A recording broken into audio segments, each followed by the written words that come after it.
Okay, just gotta make sure I'm live. Okay, so it's good. Get into the third part of the investigation of this case.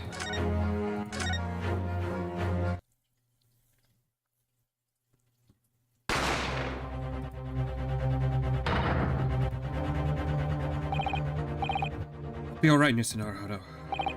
After them. Go!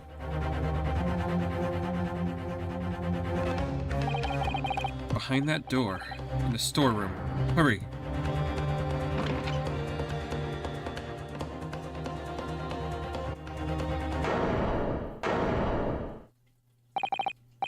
It's Gina.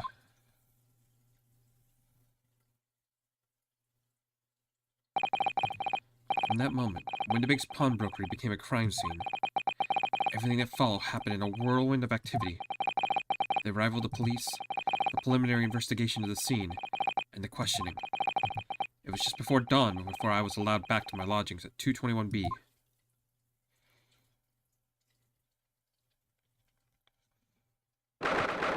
"16th of April, 6:21 a.m. Naruhodo's legal consultancy. Iris. A telegram came, but all it said was, "Wait at home." Yes, we asked one of the policemen to have it sent. It was simply impossible to come back. When I woke up, I was all alone. Hurley and Ginny were gone. Everyone was gone. What happened, Bruno? Or Iris. She's trembling. She's obviously trying very hard not to let herself get too worried. I'll explain everything that I know. Something awful has happened, hasn't it? Yes, I'm afraid so.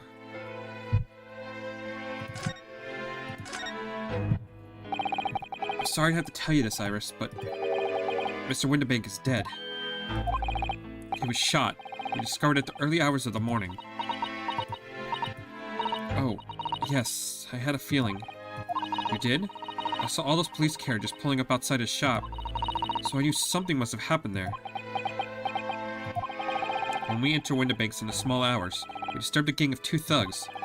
They ran out of the street, and I chased after them, but they got away. So, it was one of them who shot old Mr. Windibank, I suppose. I don't know, but that's not what the police believe at the moment. But why not? They've arrested someone else as their prime suspect, you see. Gina. Ginny? But why? Well, the thing is... No, Ginny wouldn't do something like that. I know. None of us think she did it. Why have they arrested her? I'm sorry. There was nothing I could do.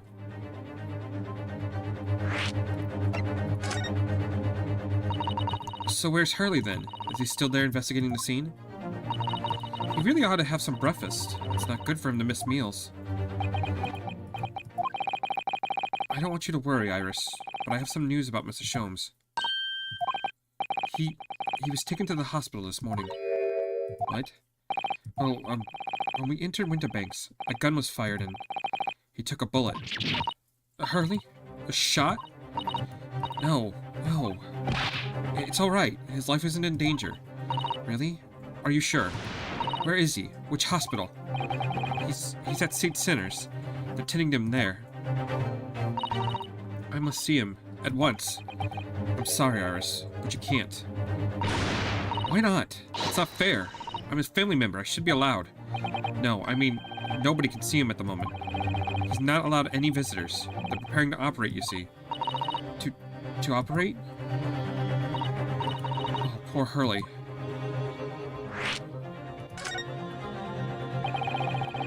It was the 2 thugs who were in the Mr. Windibank's shop. They shot Mr. Sholmes when we disturbed them, you see. It was pitch black inside the shop at the time. My mind went totally blank, I'm afraid. I just froze. After them. Go. After that, I ran into the street, but, well, they were long gone. I shouldn't have hesitated. I'm so sorry. It's my fault. I let them get away. I think that's a very good thing. Sorry? Well, if you had seen which way they went and chased after them, you might have been shot as well, Bruno. On top of everything else, I couldn't bear that. Oh, Iris. Where's Susie, Runo? She's still at the police station. Oh, why? I suspect she's still being questioned. The police said they wouldn't be finished for a while. Why aren't you there then? Well, I didn't get a good look at the criminals anyway, so they weren't questioning me for long. And Mrs. Zato stayed behind at the scene to tend to Mr. Sholmes, so they didn't get started until later. Ah, I see. Besides, one of us had to come back to be with Iris. I'm glad Inspector Gregson agreed to me leaving early. You should have let me know, and I would have come to the station. I don't understand why they arrested Ginny. It's not fair. What about the two thugs that were at the scene? Why aren't they the prime suspects? After all, they shot Hurley dead, didn't they? No, I mean, Mr. Sholmes isn't dead, Iris. This is all so horrible. The thing is, Mr. Winnebeck was found on the floor in the storeroom where he keeps all the deposited articles. Actually, I need to change one thing. The Hound of the... It's the Hound of the Baskervilles, not the... The door to the storeroom was locked from the inside. I see. But he wasn't alone in there. Ginny was found next to him on the floor as well. Oh no. And according to the detectives who investigated afterwards... Don't tell me there was no one else in the room. Yes, exactly. How did you know? It's the only explanation. Yes, the only explanation indeed. What do you mean by that, Bruno? Well? What can I say? I'm damned if I agree, damned if I don't.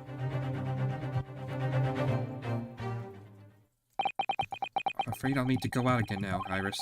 There's not much I can do at the moment. But I can at least try to find out how Mr. Sholmes and Gina are getting on. I want to go too. Take me with you, Bruno. I can't stand just sitting around here waiting. I'm not sure how I feel about taking a 10-year-old child to the scene of a murder. But I don't want to leave her all alone here either. Alright then, Iris. Perhaps you can help me. Oh, yes, I'd love to. Gina's at the prison. Mr. Sholmes is probably in his hospital bed. And don't forget, we have to visit the crime scene. We need to conduct a thorough investigation. I can see you're ready for action. Imagine Iris would appreciate going to the hospital sooner rather than later. Alright, so we got a new location added. We have the prison, the pawnbrokery, and the hospital. Let's go to the hospital first.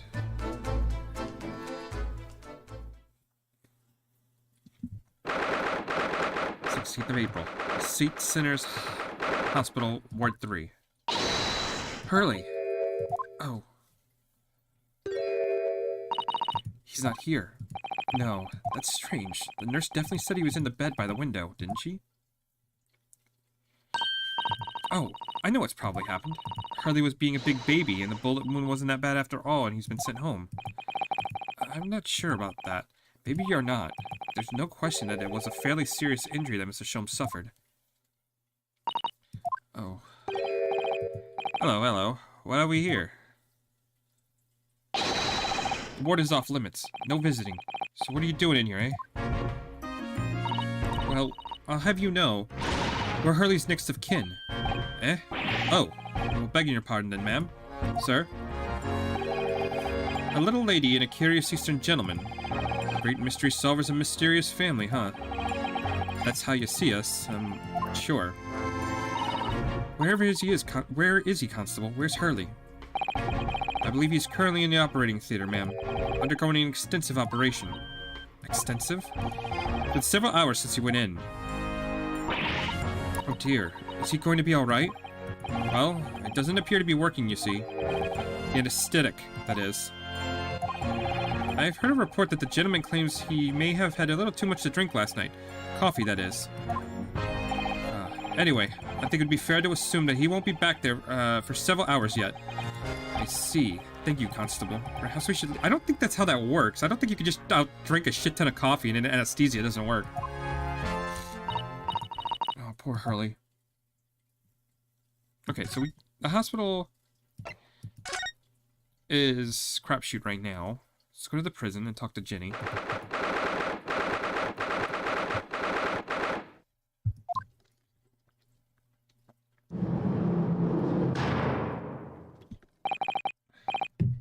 hello, Gina. They allowed you to keep that?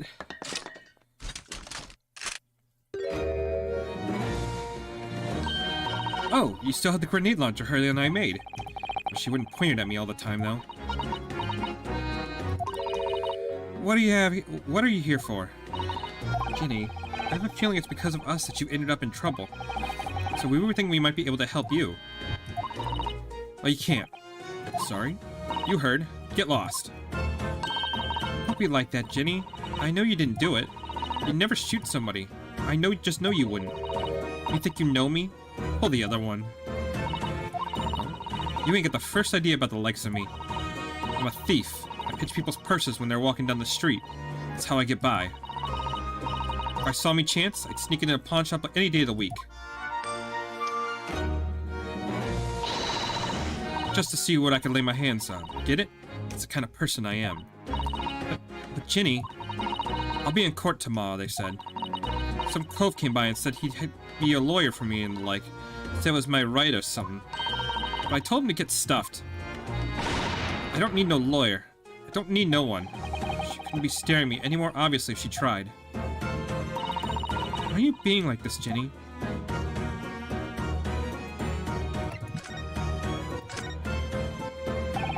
I don't understand, Gina. Why did you send the public defender away? You wanted me to sign some papers, representation papers or something like that. It's all gonna be rigged anyway, the whole trial. They'll pin it on me because I'm a kid. They won't grown-up. That's what grown-ups always do. Why do you think that? Because that's how it's always been for me. Growing up in the back slums me whole life. If you do what the grown-ups tell you, it gets your mates dragged off by the coppers, or worse. I had it happen to me before and all. It sold out and nearly full on the back of it. You can't trust no one. That's the point. As soon as you do, you're gone to grass. Dead. Gina, listen. If you like, in tomorrow's trial, I could... Forget it. Ginny? Don't you trust Runo? Nah, I don't. Look, I'll ask you nicely now. Just leave me alone. What happened? Will you tell us what happened, Gina? Last night, at the pawnbroker's. There's nothing to tell. I figured it'd pay me, so I broke into the place and started going through the storeroom. But the old bloke walked in on me, and you know the rest. But why, Jeannie? Why would you do that? Ain't it obvious? The place is full of stuff I could sell for a shilling or two. Diving ain't easy, you know. It's a lot of work, and half the time you don't even get nothing. Is that really why you broke into the place? What? Are you sure the true reason wasn't something else? Oh, give it a rest. What would be the point anyway, eh? Nothing I could say would make a blind bit of difference. Please tell us, Ginny. We'll believe you, whatever it is. Believe me? Don't be daft. Can't believe nothing. Everyone lies all the time. And you know what? When it comes to liars, I'm the biggest of the lot. I've told some unforgivable lies I have. What do you mean by that? What unforgivable lies?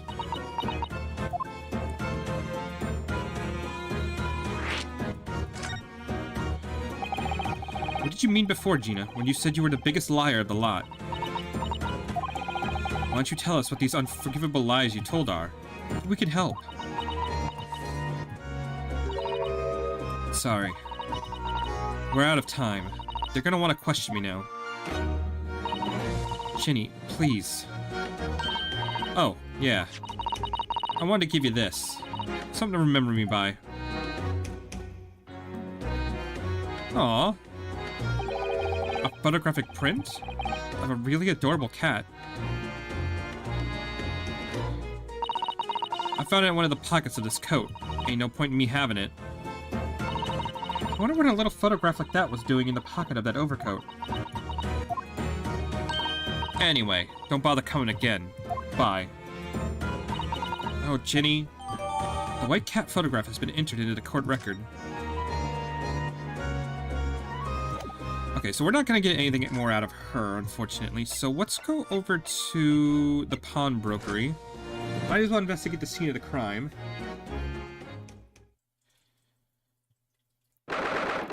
Oh, hello.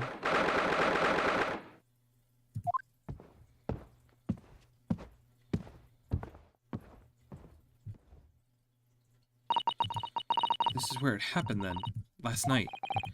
That's right. The two thugs I told you about were obviously ransacking the place, looking for valuables. But apart from the policeman in here, who wouldn't know anything? You wouldn't know anything what had happened. There's no sign of disturbance. Oh, you're right about that, actually. In fact, if anyone, it's the police who seem to be ones doing the ransacking. I know what you mean. They're like a gang of organized criminals all dressed in black. Oi, I heard that. Oh, Inspector. Good morning. I suppose I ought to thank you for your vigilance last night. We got to the scene before it was disturbed, at least. Shame you let the two rogues get away, mind? Yes, I'm sorry about that. I thought you assigned extra men to the beat around here, Gregsy. Now look what's happened. Hurley's been injured because there weren't enough police on duty. Your ladyship. No one told me you were coming. I expect you to take full responsibility for what happened to Hurley and see he has the very best medical care. Of course, your ladyship. The very best doctors in the capital are attending to him as we speak. And I don't think it's Runo's fault that the rogues managed to get away, is it? Chasing criminals is the police's job. Absolutely, your ladyship. As you say, ma'am. As you say. The Jensen Black is totally blameless. Everyone is in agreement about that. Did you believe it? It's like a completely different person with Iris. Talk about a personality change. Oh, where are me manners? Are you thirsty, your ladyship? Perhaps you'd like some juice? Some nice, refreshing fruit juice? Oh, why? Are you thirsty, Gregsy? I have some of my special herbal tea with me, if you'd like some.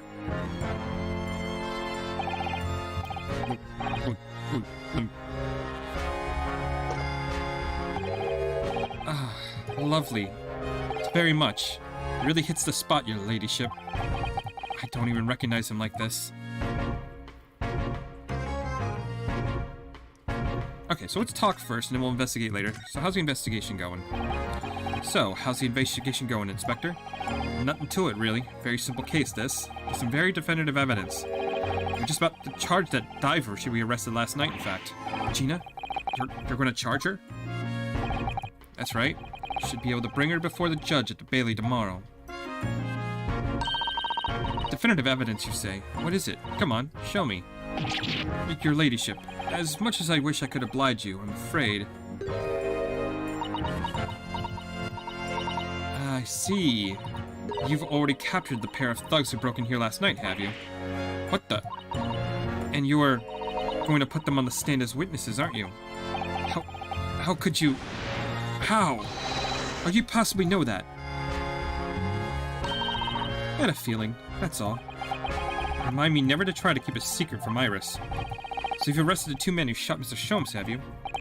Yes. They were rounded up pretty quickly by the lads on the beat.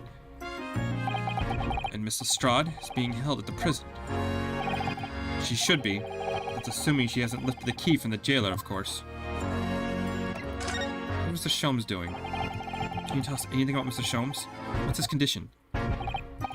Sorry, I'm not at liberty to divulge that information. Scotland Yard matters are strictly confidential. Well, I know he's being operated at St. Sinners. Why can't I see him? I'm family, you know. I'm terribly sorry, your ladyship. The hospital's policy, no visiting at all. Oh. The bullet must have hit an artery in his midriff. He's lost a fair bit of blood. Oh no. He didn't seem too bad in the first hour or so, but a hemorrhage like that is enough to make even the one and only Sholmes pipe down. So Sholmes is a human like the rest of us, you know. Well, anyway, he's having emergency surgery right now. They gotta stop that bleeding. But he will be all right, won't he? They'll be able to make him better. Well, of course, your ladyship. He'll be right as rain before you know it. Really? How do you know? How do I know? Well, because... Of course. Yes, because Mr. Sholmes is such a great detective, that's why. We better pray the doctors have a better grasp of what's needed to make someone well again. dear. Please don't die, Hurley. I'll report to your ladyship the moment I hear he's out of the operating theater. Okay, and her ladyship. I couldn't help noticing, Inspector. What? Out with it, sunshine. Well, there seems to be a marked difference between the way you talk to me and Iris. Watch the sauce, Sonny. I'm a copper, and we don't go in for favoritism. But he's right. You do treat us differently. It's because of those adventures of Sherlock Holmes stories. That's why. Oh? I crop up in there, don't I? Inspector Tobias Gregson? Oh, well yes, because you're an acquaintance of Hurley's. What did you write about the inspector, Iris? I don't remember, really. It was one of Sherlock's lines. Gregson is the smartest of Scotland Yarders, is how he put it. Oh, did I write that? And you know what that one line did for me, eh? The very next month, my pay doubled. Doubled, I tell you. Oh, that's amazing. All because everyone at the Yard reads them. They read all of Sherlock Holmes' stories. They've even set up a fan club for me. Of course, that explains everything. It was around that time you became such a toady to me. Can you blame me? All it takes is one bad word from you and Sholmes could change his tune about me. Gregson? Nah, the great detective will say. He's getting overrated these days. Think what will happen to my salary if that came out in print, eh? The whole thing gives me the willies. Can't tell you how many nights of sleep I've lost worrying about it. That would never happen, Bregsy. Every month when the new Rants magazine comes out, my hands are trembling as I turn the pages. Oh, how awful for you. Here, have some of my tea to settle your nerves.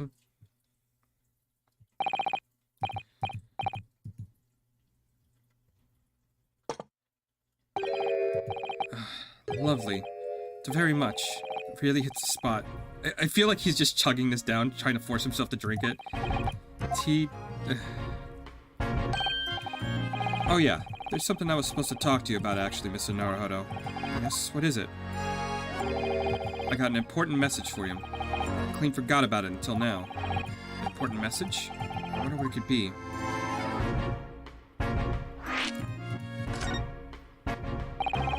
Are you going to tell me what this important message is then, Inspector? Yeah, it's about that young lady who's normally by your side. Your assistant. Dear Susie, is she alright? She's at the station, isn't she? Being questioned, I believe? Nope, not anymore. She had to head off. Head off? Where? Lord Strongheart's office, of course. He summoned her. Yes, of course. I'd forgotten about that. One of the whipstocks took her there in the yard carriage after we finished questioning her. But she asked us to tell you she didn't have the fare for the return journey, and to go and meet her there. She's got a nerve, using Scotland Yard as a bloomin' messaging service. I see. Thank you for passing that on, Inspector. Why did Susie have to go to see the Lord Chief Justice? She didn't tell me. But I better head over to the Lord Chief Justice's office to fetch her straight away. Okay, so before we do that, we're gonna investigate around here a little bit. So we got the door back here. Alright then, let's see what we can uncover. Oi, what do you think you're doing, Sunshine? Can't touch anything in there. Oh, but we were hoping to investigate. This is a crime scene for Pete's sakes, no touching. What's the problem, Gregsy? Bruno's a lawyer, you know that. Oh, I'm ever so sorry, your ladyship. Ever so sorry. The rules and regulations are a thorn in my side. Of course, if Mr. Naruhodo was to have been properly appointed by the accused, that'd be another matter. The accused? If you could show me some representation paperwork, I'd be only too happy to let you nose around. Did you hear that, Bruno? You need Ginny to sign some representation papers. Looks like presenting the detective here with the correct paperwork is the only way. Okay, so I won't actually be able to investigate until I get those papers. Okay, so that's fine. Let's go ahead and save real quick.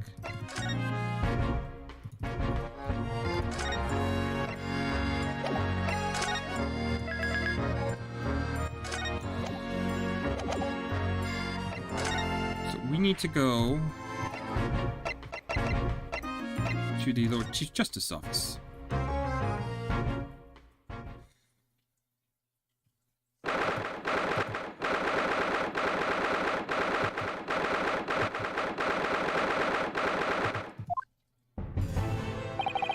Yes. No matter how many times I've come here, I always get the same sense of oppressiveness somehow. Do you think the place is oppressive? I think it's normal. How so? I mean, look at that suit of armor over there. You can't take that seriously, can you?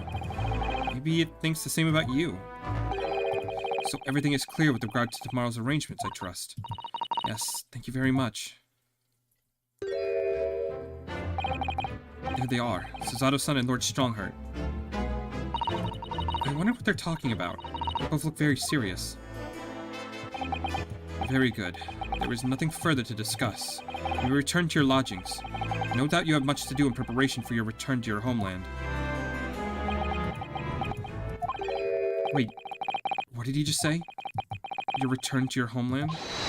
Susato-san.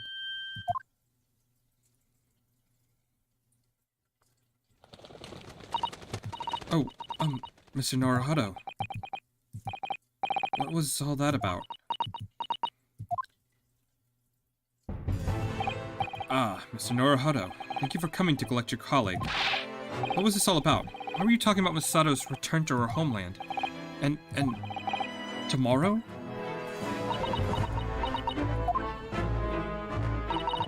Tomorrow? What about Jenny's trial? You mean she's been formally charged now? Oh dear.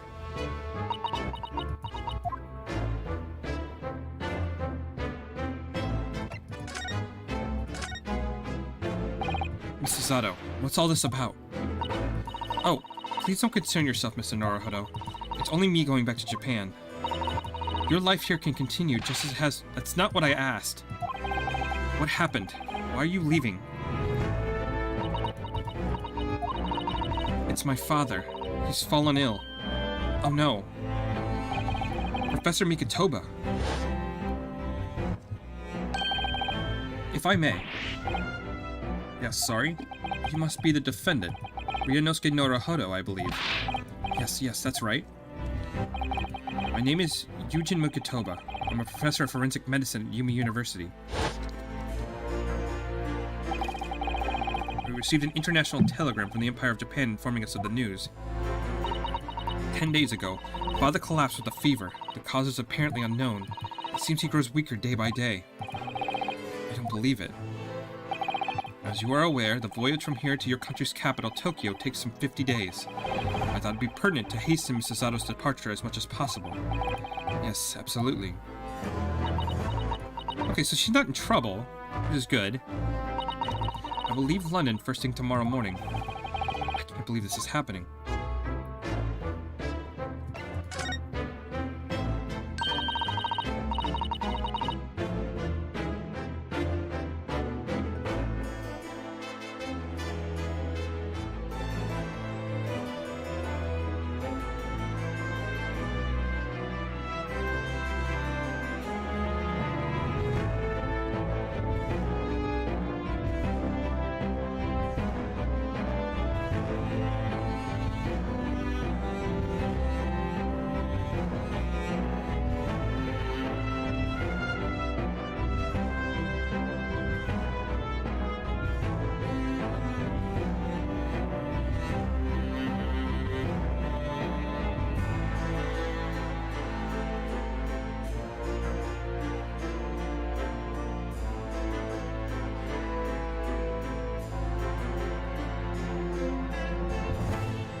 So Gina has been charged. She'll have to appear in court. She was formally charged a few hours ago, and the date of the trial has already been set for tomorrow. Oh, not even 24 hours later? Gina.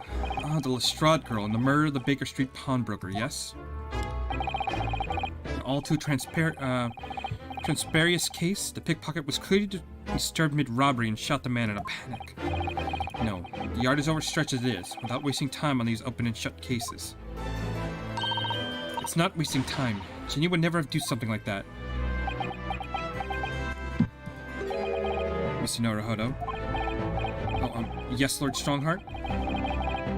In deference to your fine services to date, I shall overlook the young girl's insolence.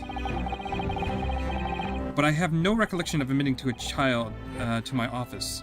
Leave, now. Of course, Lord Strongheart. Criminals will tell the most palatable lies in order to evade justice. The police can ill afford the time it takes to unravel all their untruths, meanwhile more crimes are perpetrated. We have far more serious matters with which to contend. Serious matters? Didn't Gregson mention something like this yesterday? Yes, Inspector Gregson made a similar remark yesterday. It's no concern of yours, though I'm sure I need not remind you of that.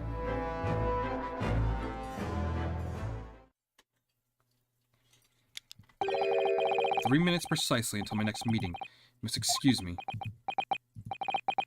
There's just one more thing, Lord Strongheart, which is... it's Miss Lestrange's trial. I wonder if you might permit me to defend her." A timely suggestion. Sorry? The girl currently has no representation. But that's not fair. Yes, she may be a pickpocket, but she still deserves a fair trial. Do not misunderstand me, young lady. The government provides all these provides for those too poor to afford representation with a public defender. The accused need only sign the relevant paperwork, and the defense barrister will be assigned to the case. However, the young girl in question is refused that right. Did she do that? A question you would have to do well to just direct at Miss Lestrade. You'll find her at the local prison. Yes, thank you. Now then, it's time I was leaving. Good day to you. What a day. Gina charged with murder. Susato is about to leave.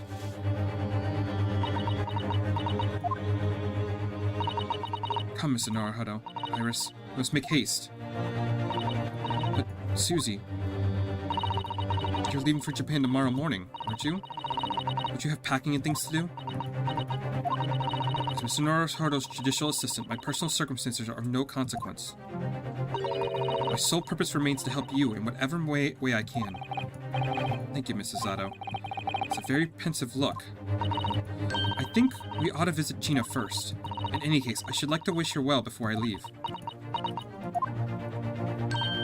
Yes, that sounds like a good idea. Let's go. If I'm honest, this has been completely thrown me off. I just have to do what I can. As a lawyer. Okay, so let's go back to the prison. Because that's going to be the next step. We can't do anything else until we get her permission. Subject of April, the local prison, cell 13. Hello again, Gina.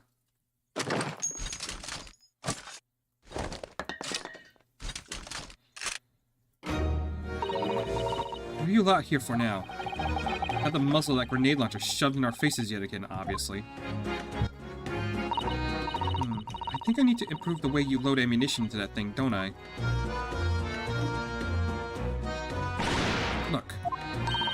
You can come as many times as you like, but I got nothing more to say to you.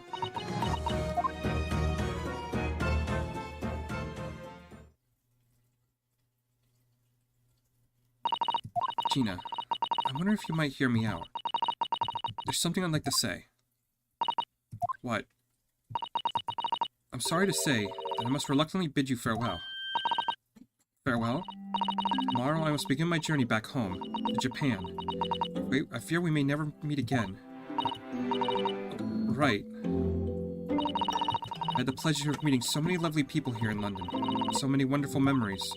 And yet, as things stand right now, it will be a glum parting indeed.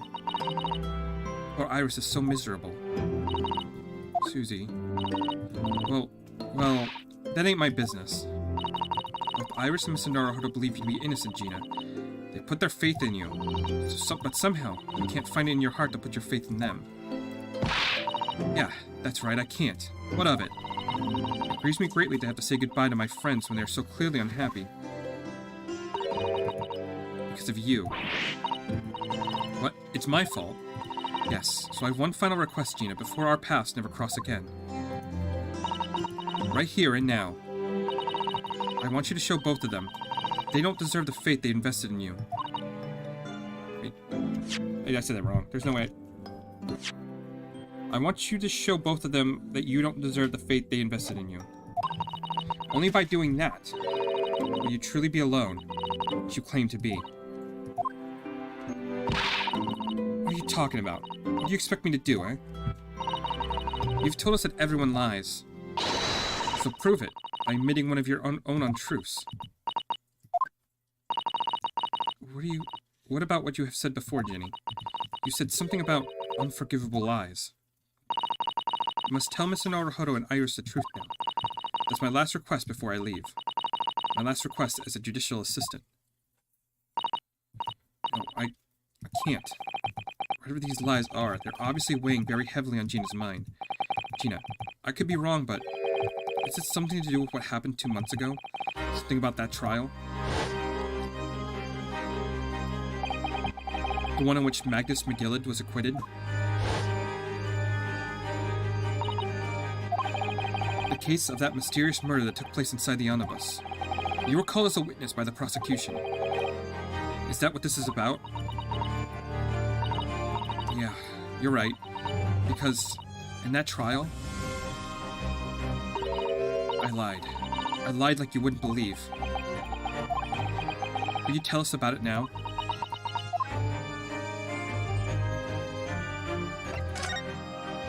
The trial 2 months ago. Like you said, it all happened 2 months ago. The coppers got hold of me and shoved me in the witness stand. And based on your testimony, Mr. McGillid was declared innocent. Yeah, well, the thing is, I lied about a whole bunch of stuff. I knew it.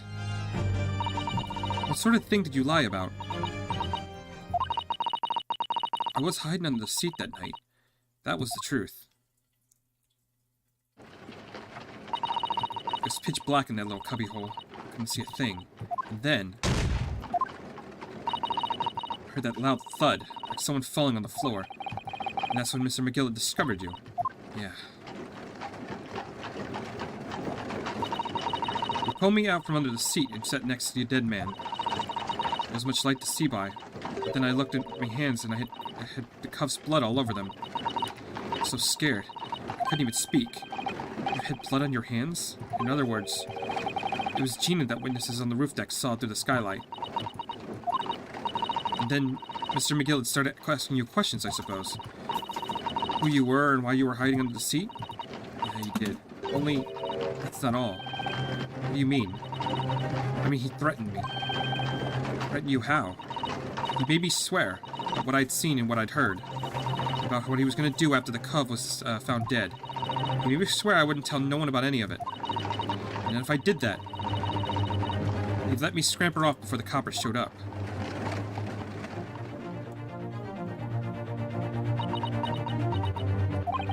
Gina, you must tell me what he swore to you in secrecy, secrecy about. What you saw, what you heard, everything. Okay, so what did you see?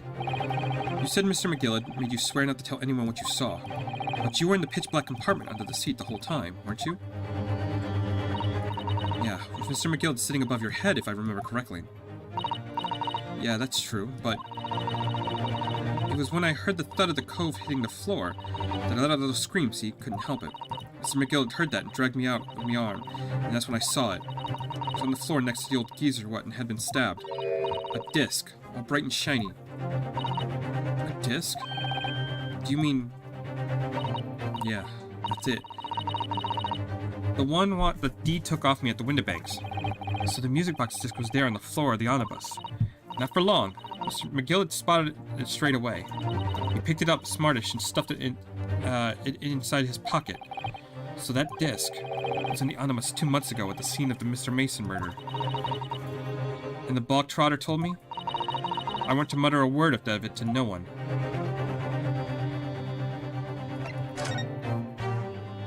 Hey, what did you hear? Because it was so dark under the seat in the cab, I was straining my ears the whole time. After a while, I heard the door and footsteps inside the cabin. Presumably that was Mr. McGillid getting on board. Nah, not only him. Because I could definitely make out the footsteps of 2 people. In that case, it would seem likely that it was Mr. McGillid in the victim. the thrice-fired Mason. In his testimony during the trial, Mr. McGillicuddy claimed that he slept during the carriage ride. But whenever I'm in a carriage, I'm taken with a fierce tiredness, and I always succumb to it. And your own testimony, Gina, supported his. All I could hear was the Irishman snoring.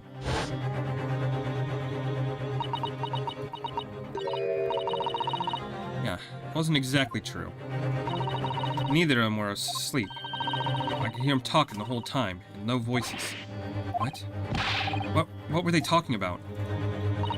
Sorry, I don't know. The sound of the horses and the wheels was too loud.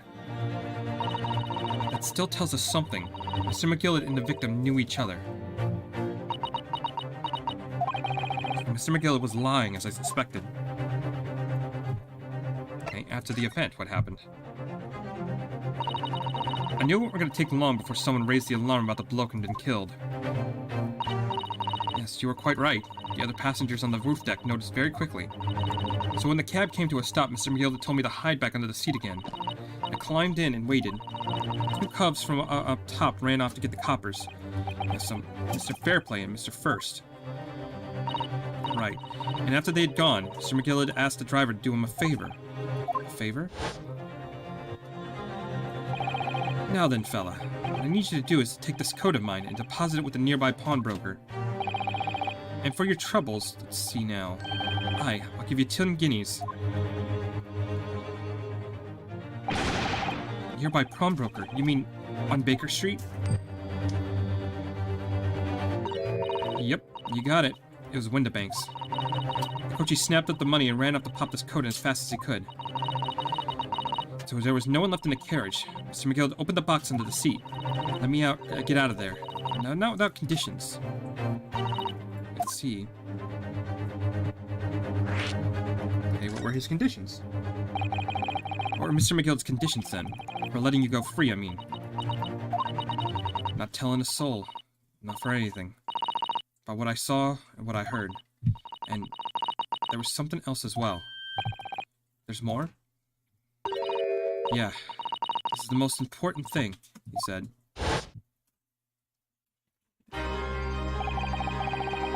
I'm after sending the coachman on a little errand for me. Some small change in his hand. Now then, do you hear what I asked of him? Do you see anything at all? At all? You asked him to go pop your weasel, right? Aye. The fiend's taking me overcoat to deposit with a pawnbroker hereabouts. And I want you, lass, to take the redemption ticket for it. You understand? You want me to have the ticket? That's right. And I'll come fetch it from you later. Sometime within the next 2 months. You have to hang on to it till then. Is that clear? And whatever you do, don't lose it. Right then.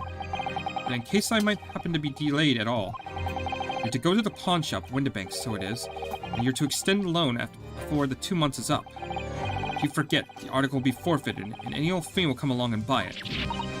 But I ain't got that kind of brass. There's £5. It should be enough. Do we understand each other, lass? Don't try anything funny now. You will go against me. Yeah, I get it. Good. And one more thing. A few days from now, you'll be visited by the police, I have no doubt. Coppers? Aye. They'll come asking you to take the stand in court, to testify as a witness. So let's just have a wee chat about that, shall we? What is it that you might say? And what is it and what it is you won't?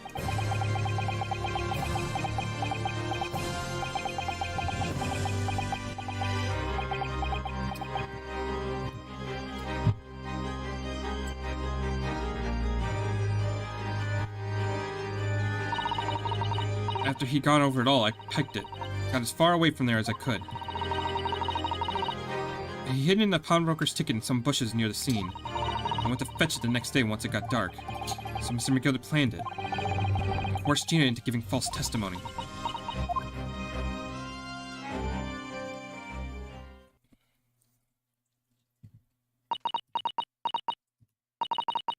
Bet you're ready to string me up, eh? I lied in that big old courtroom. I told some conkers. The thing is, he said he would make it so we couldn't live in the East End no more. That's what he threatened me with. What a wicked man. He knew everything went on in the back slums. He knew we had no one to look after us, and we was all just looking out for each other, getting by together. So you mean Mr. McGill would have in a heartbeat? He could have had the lot of us chased out of there if he wanted. And then where could we have gone? Nowhere, that's where. So I didn't have no choice. Thank you, Gina, for telling us everything. But I'm for it now, eh? Go on, admit it. You must be livid. You can make amends by doing me a simple favor. A favor?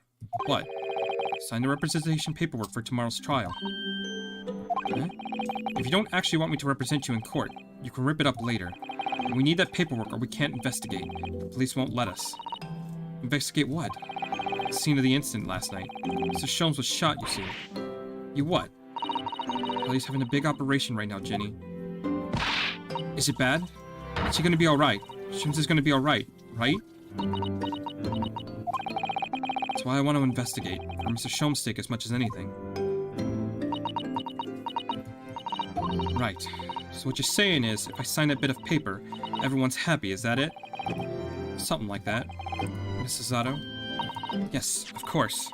I have the representation papers here.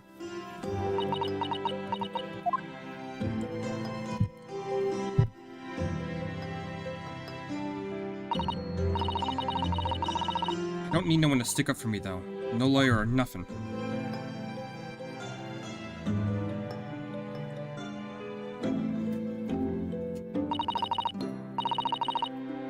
Jenny, she seems so lonely. Jenny's representation paperwork have been entered into the court record. Well, at least this should mean we can investigate the scene at the Windibanks now. Yes, and perhaps we can come back to visit Jenny when we're done there. Everything okay? Okay. Well, give me 1 second.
feel like we finally cracked Gina. She opened up to us at last. Now I have representation papers.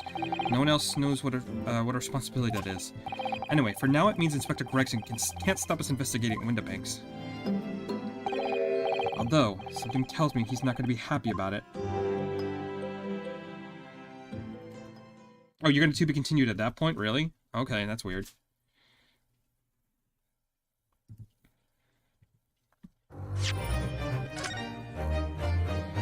Okay, let's go ahead and save there. I do kind of like that it's like all the investigation is together and the court is all like one thing. It's not broken up like investigation court, investigation court, investigation court. Here we are again at the scene of the crime. Now let's thrust these representation papers in Gregson's face and see what he makes of them. Hello again, Inspector. You have a minute, please? What is it now? You should go home and get some rest. Here you are, Gregsy. Here are the representation papers. Your ladyship. How? I don't believe it. How the devil did you get that stubborn little ragabash to sign that? I salute you. It's good work, that is. I can see you've been very busy here as well. How about some tea? It's a special blend designed to relieve fatigue.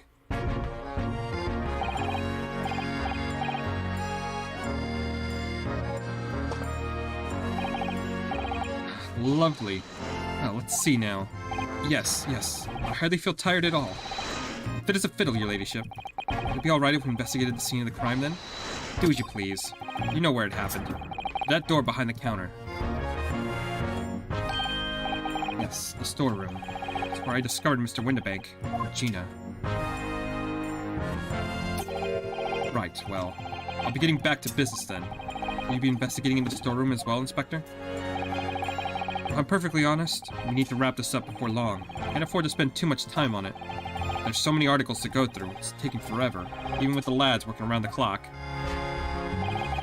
This is the problem, because there's another case the Yard needs to investigate urgently. These people at Lord Strongheart met by far more serious matters before. What I'm saying is, don't get under my feet, sunshine. Come then. Let's not waste any time. Okay, so we don't talk to Gregson. It's fine. Let's take a look at this. I feel like this is important. Look here. Yes, a bullet hole. I can see the bullet is still lodged in a wall. Presumably Mr. Windibank wasn't practicing with his revolver in the spare time. Well, Mr. Sholmes likes to practice in his drawing room whenever he can. He's very patriotic like that. Sorry? It's all there in the Adventure of Sherlock Sholmes, you know. Isn't that right, Iris? Did I write something like that? Partly in jest, perhaps. Jest? Well, he doesn't do it often. Quite a dangerous pastime. He doesn't do it often? He shouldn't even do it once. Forget that for now, Bruno. Let's examine the bullet. What's that around the bullet hole? Is it blood? A suspicious red stain on the calendar. Ah, maybe we'll be able to help with that. What? There's something like the sight of the blood to get the blood pumping, is there, Bruno? I have a feeling I'm not as nearly blood-minded as you, Iris. I'm afraid the sight of blood makes my blood run cold. There you have it, you see. When it comes to blood, we're all different types. Yes, what a scientific observation. So you need this. Oh no, what is that scary-looking thing? Harley and I haven't actually come up with a name for it yet. But as soon as you see it in action, you'll understand what it does. Watch.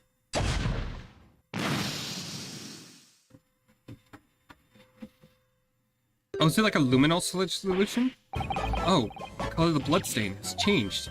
There. Does it make sense now? Yes, I think it's starting to understand.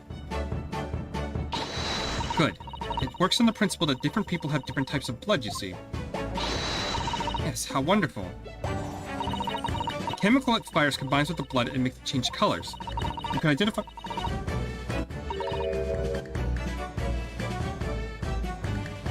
Okay, that was weird. You can identify whose blood it is when you're looking at it in a flash. Oh, what a fabulous invention, Iris. Isn't it? Isn't it? I bet Ginny would say it's bleeding great. So whose blood are we looking at then? Well, all the chemical does is turn the blood a different color, so... just find someone whose blood turns the same color and you'll know who it belongs to. In a flash. It's more like 2 flashes, really, isn't it? 1 flash or 2. This could turn out to be a very valuable clue. So we must take note of it in the current report record. I must keep testing and adding the results of any other blood analysis to the portfolio. As long as I have Regent left, sure. I wonder if we know what this is now with Ginny here. Pretty sure this contraption was here yesterday as well. Here we are. Though I'm not confident I can get it closed again. Oh, yes. That's a folding stereoscope. Really? This is a stereoscope? So Shum showed us a picture yesterday that you were supposed to be able to see in 3 dimensions. But for that, he used a great big contraption over there. Oh, well, that's for use in public houses and places like that. It contains a carousel with all sorts of pictures inside. But this little thing is a much simpler design for use at home. There's special shops selling prints you could use in them. I have a little collection myself. I wonder if I can make money out of these in Japan. I'd be keeping my toilet sparkling clean anyway. Okay, so that was nothing. Let's go ahead. We have this we could probably investigate. There's the article ledger here. Mr. Winnebake's no— Why is there the picture of the cat?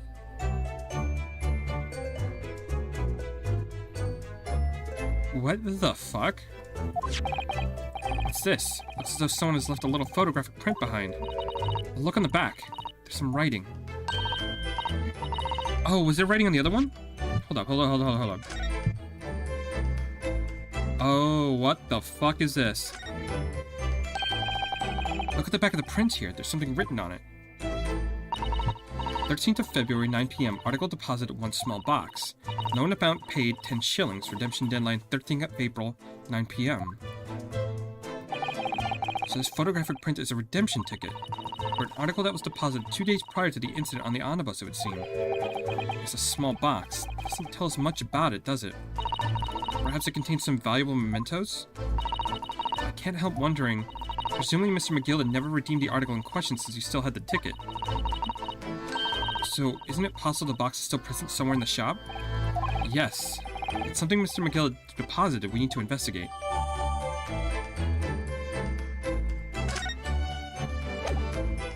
I didn't even think to...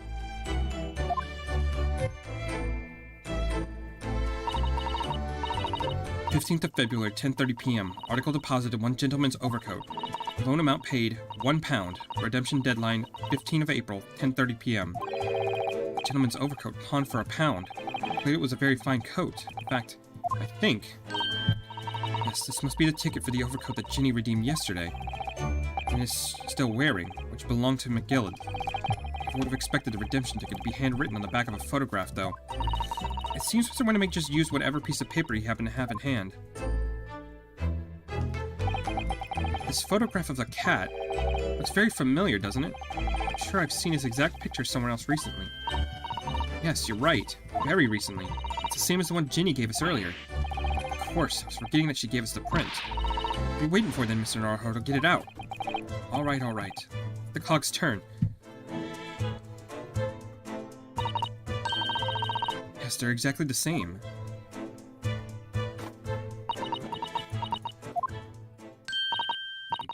I've got it. These 2 photographs hide an amazing secret. Secret? What does she mean? You must tell us, Iris, at once. Do you really want to know? Yes. I need you to tell us all about this pair of photographs. This is one of the things we could put in this stephograph, huh? Because they look slightly different.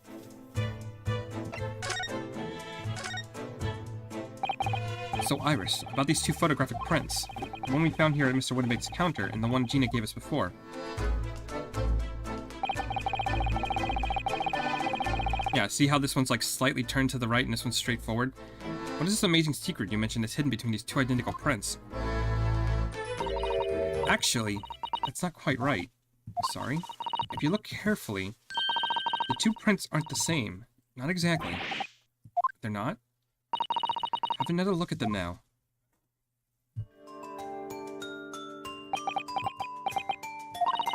Can you see that they're just slightly different from each other? I think so. It's very subtle, though. But what's the reason for the subtle difference between the two prints? Ah, well, it's because they're a set, you see. No, I don't. The pair of photographs is meant to be used in a stereoscope. Everyone in London is raving about them at the moment. Stereoscope. I feel I've heard that word before recently. Yes, that's what Mr. Shum showed us yesterday. You see? There it is, just over there. Yes, of course. A magical machine that makes pictures look almost real enough to touch. Well, actually, it's quite possible to see the same depth in pictures even without one of those contraptions. What, really? Do you know how a pair of flat photography prints can appear to have any depth in the first place? No, I have no idea. Oh, wonderful. And I'll be able to tell you. Over the moon, bless her. Should at least let her explain, though. We really need to carry on investigating the scene. I, for one, simply have to know.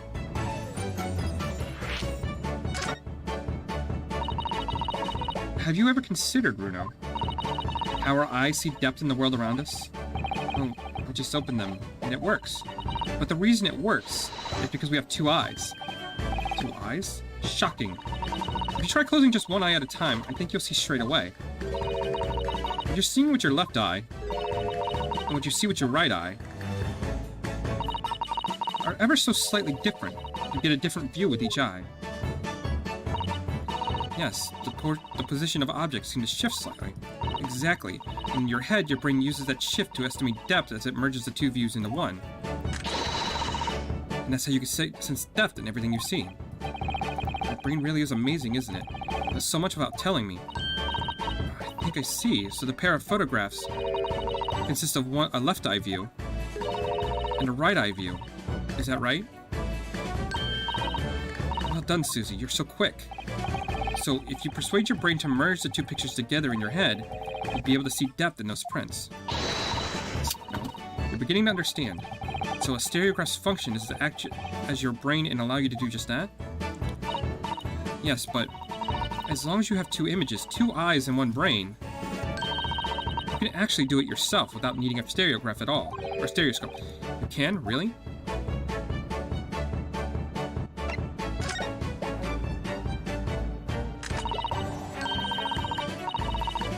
Let's try it. Oh wait, shoot. I accidentally skipped that line. Let's try. Let's see if we can view the pair of prints without the help of a stereoscope. Alright, have a go. Susan really loves this kind of thing. You need to be able to cross your eyes. That's the main thing. Can you both do that? Cross my eyes? I think I can. Watch me and see if you can copy. Make your eyes do this. Alright, let me try. Are you ready, Mr. Naruhodo? Jesus Christ, it looks so fucking goofy. There, how's that? Wonderful. Now it's your turn, Runo. The trick is to concentrate on looking at the bridge of your nose, with both eyes at the same time. Not exactly an easy task when 2 people are staring at you cross-eyed. Alright, that's enough practice. Now let's try looking at the prints. Start by staring at one print and slowly crossing your eyes. You should see 2 overlapping images like this. Try it now, Runo.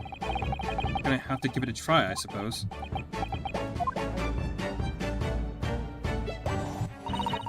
Did the print split into 2 images for you? Now the next step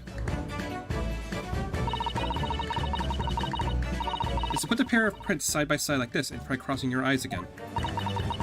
The print should slowly merge together until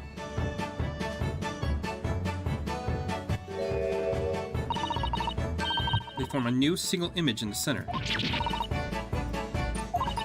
Mr. Naruhodo, it works. I can see it in the middle now. Looks so God fucking damn it, that looks so goofy. I can look at it all day. I wouldn't advise that. Your eyes might start to hurt. Your turn, Runo. Pretend you're looking through the 2 pictures and slowly cross your eyes. Try adjusting the position of your eyes until the two images overlap exactly in the middle.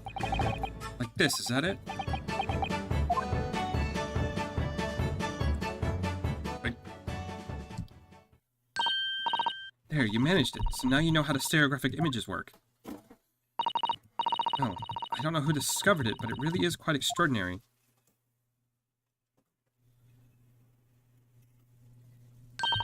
So what do you think of these stereographic prints then, Bruno? They're certainly amazing, but it isn't easy to get the knack of viewing them properly. No, some people find it easier than others. That's why the contraptions like this exist, for people who find it tricky. I recognize that.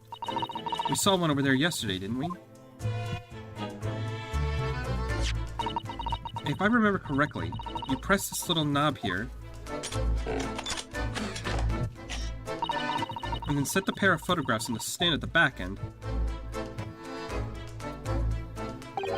Oh my god, this is like 20 minutes of going over this stupid stereoscopic. We get it. It's still amazing even though I know roughly how it works now. Well, London seems to agree with you. Stereoscopes are very popular at the moment. You find one of these folding contraptions in a lot of households in the capital currently. But if these little machines are so affordable, surely there's no need to go around staring cross-eyed at pictures like you hate them. But it's much more satisfying to be able to see the effects with your own eyes. Well, I think so in any case. Stereoscopic pictures. I never even heard of them until yesterday. I've certainly learned a lot about them. I wonder if it's knowledge I'll ever actually need.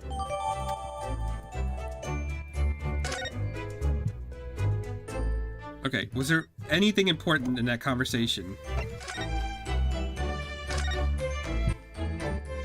Okay, so the main thing, the ledger that's open on the counter there really is enormous, isn't it? It must be an awful lot of work to keep track of all these hundreds of items in pawn. It's too much to think about. Better sell it all to have a clear head if you ask me. Clearly Mr. Windibank was very careful when it came to articles in his care. Are we just gonna ignore the broken bulb? Okay, whatever. That's fine. That's clearly not a clue or anything. Behind that door is a storeroom, isn't it? That's what Gregsy said.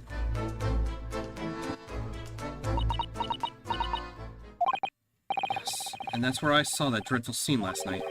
Through the little window in the door.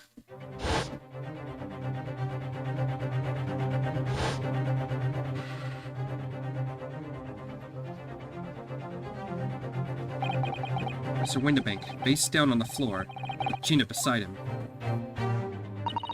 As the accused legal representative, you have the right to examine the scene, Mr. Naruto. We have to make a thorough investigation. Yes, of course. And we will. Behind that door, that's the real scene of the crime. Okay, I actually need a minute. I gotta...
Don't worry, if there's any clues, I'll find them. Okay, well, wait. Can I not? Oh, okay, so it's a location. Yeah, let's go back there.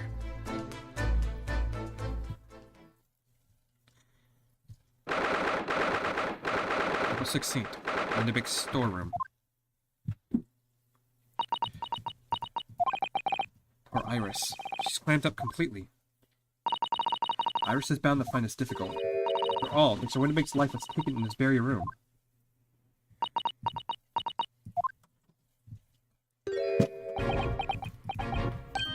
Ah. Wait, Inspector. What is it now, Sunshine? You took one look at me and tried to run away. You think a Scotland Yard inspector would run away from some jumped-up little defense lawyer, do you? I just... well... I'd never seen her ladyship look like that before, that's the thing. I didn't know what to say to her. So you went running away from me, you were running away from the 10-year-old. I'm afraid this is all a little much for young Iris.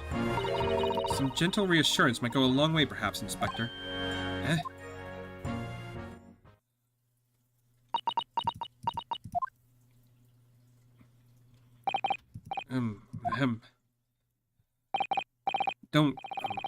Don't trouble yourself unduly, your ladyship.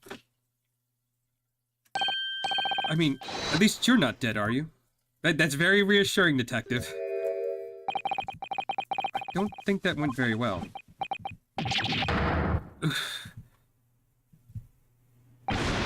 Look, I'm in the middle of an investigation here, Sunshine. I told you not to get under my feet. We have to investigate, we have investigating to do ourselves. Yes, I'd like to hear more on what the socially inept inspector has to say. Oh, Hurley. Inquire into how Mr. Shum's operation is going. Okay, but, yeah, let's converse first. So, Inspector, what do you make of the crime scene here? Cha, you got eyes, haven't you? Use them. That's what it looks like, nothing more, nothing less. Iris, could you lend me a hand? So, Gregsy, what do you make of the crime scene here? Oh, yes, your ladyship. Do allow me to humbly explain. Last night, at shortly around the hour of 1 o'clock in the morning, the Scotland Yard police attended the scene. The one and only door to the storeroom was found locked from the inside. It was locked from the inside. The lock appears to be broken now, though. Was that the police officers doing? Quite right, madame. Quite right. We took the liberty of smashing the door in as humbly as possible.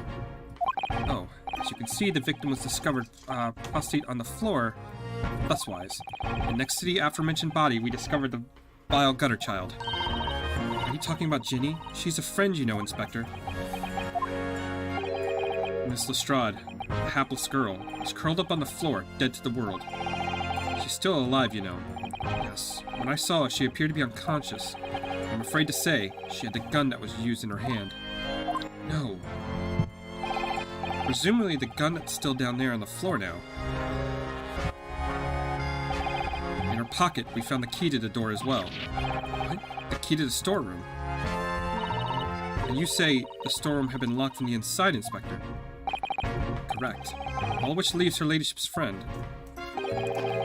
It's something of a sticky situation, I'm afraid. Obviously, my personal opinion is that it's all some sort of misunderstanding. Of course it is, Inspector. Of course it is.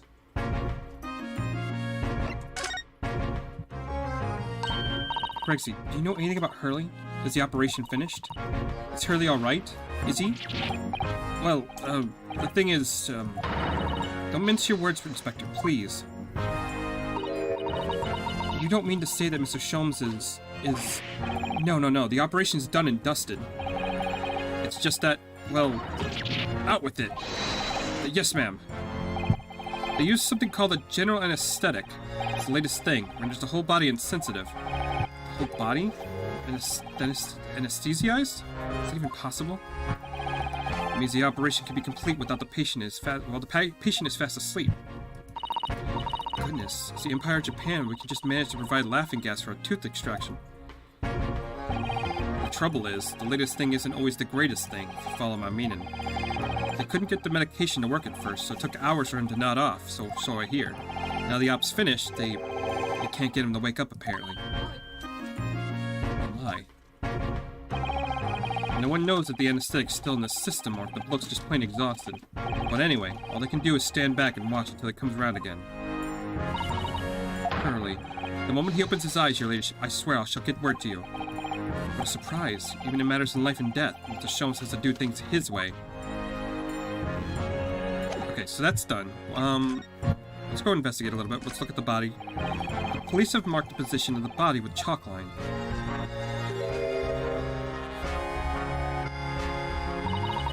Poor Mr. Windibank. He was a nice old man. Well, he was shot just once to the heart. Most likely, the fella died instantly. He wouldn't have felt a thing.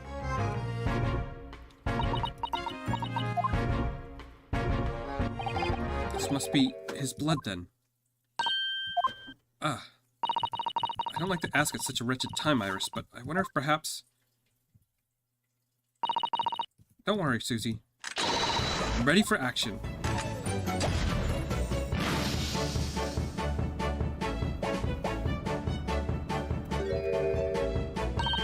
So, now we know the color of the chemical that reacts to Mr. Windibank's blood. And it doesn't match our analysis of the blood stain we found in the main shop. No, but let's add this sample to the others we've already collected anyway.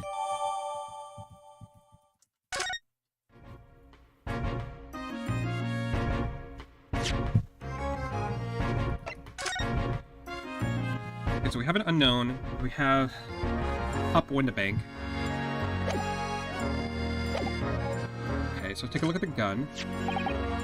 This is the revolver, a real one. And quite possibly the murder weapon used to take Mr. Windibank's life. What's the matter, Susie? You and Runo look like you're about to faint. Well, it's just that I've rarely seen a gun in the flesh, and I've had issues with gun in the past. But anyway, we saw Mr. Windibank with this yesterday, didn't we?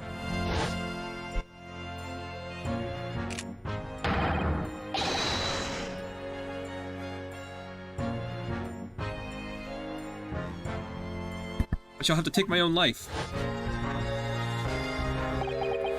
It must be the same gun. And last night, when I looked through the spy hole in the door to the storeroom here, that was the same gun I saw in Gina's hand.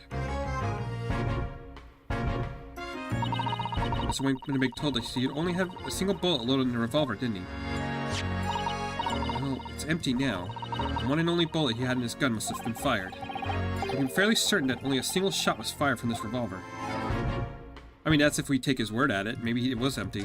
I have all the articles in the storeroom. It's the only thing that shows any sign of being ransacked. What is it, Iris? That's the box file that had my manuscript was being kept in. Oh? Iris' unpublished story. The Hound of the Baskervilles. Surely that's not what all this... Sorry, Iris. But if you ask me, he sold it. I'm not telling you. You must check inside the box. Once. Yes. Ah. It was there. Iris' story was there. Really? It was? Well, that's good news, isn't it, Iris? Yes. I mean, of course I believe Hurley when he said he deposited it here, but still. It's a relief to actually see it. Really? Because it's not a very well hidden frown. Iris' manuscript is entered in the court record. Okay.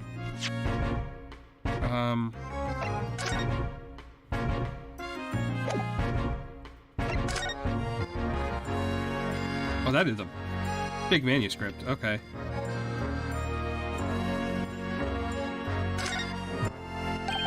The Hound of the Baskervilles.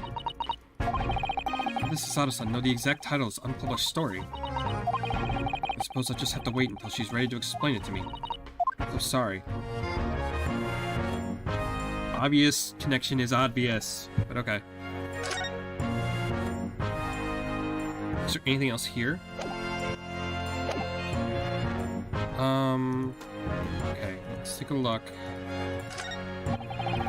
All these articles that have been deposited. The room is stuffed full of them. I can't believe how many there are. Bicycle, gramophone, musical instruments, even some enormous paintings. Look.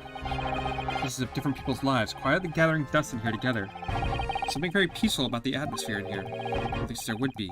Not for the chalked outline on the floor and the policemen shuffling around. Not much I can do about that, sunshine. So that's been checked, that's been checked. I think I'm just about done here.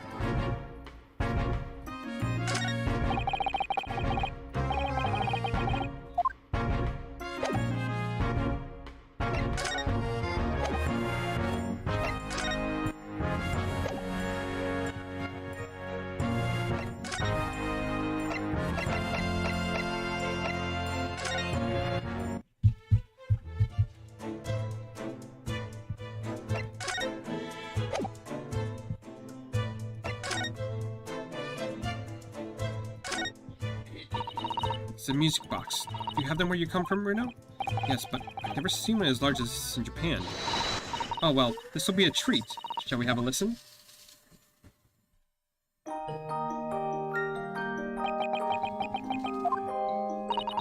What do you think?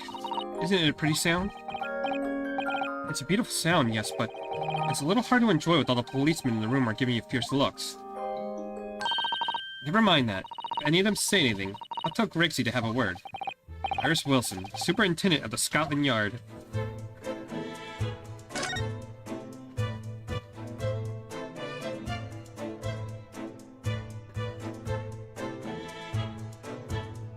Whew.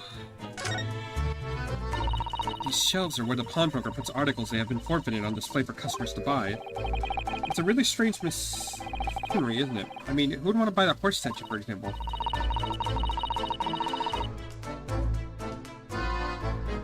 Well, sometimes you can find some real treasure amongst all the junk, you know. Are you alright, Bruno? Oh, it's just... Well, it looks like a collection of useless junk as a whole, but when you pick out on individual things, you can't help wishing you owned them, even that horse statue. Look at how the pawnbroker works. They're very clever. It's that strange contraption unless you see pictures of things until they're right in front of your eyes. Makes you think. Mr. Sholmes gleefully showed us to us yesterday. We were blissfully unaware that any of this was about to happen.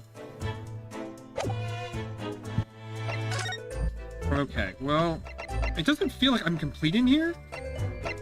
Okay, well, let's see.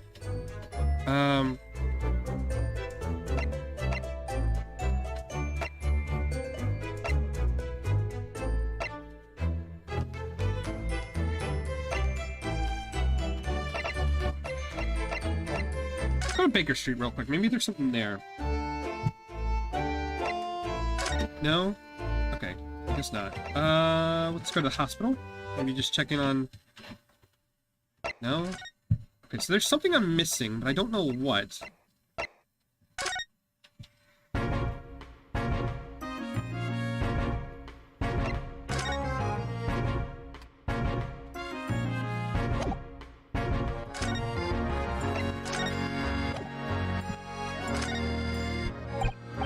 Inspector, what do you make of this? Ah, what have we here, then? A redemption ticket for an article deposited here, is it? It's like somebody ran out of the office stationery and wrote the ticket on whatever paper was at hand. Yes, this is a ticket for Mr. McGillet's overcoat, the one the little driver turned up with yesterday. Actually, no, it's not. Really? Think you know better than me, do you? No, I didn't mean to... Bruno's right, Grixie. It isn't the same ticket. Of course it isn't, of course it isn't. I never doubted you, your ladyship. So what's this all about, then, if I may be so bold to ask? This is a second ticket. A second one. It seems that Mr. McGillet, in fact, had another article in storage here at Windibanks. Is that right? I think we need to discuss this further with the inspector, Mr. Naruhodo. Good, because he's ever so easy to talk to.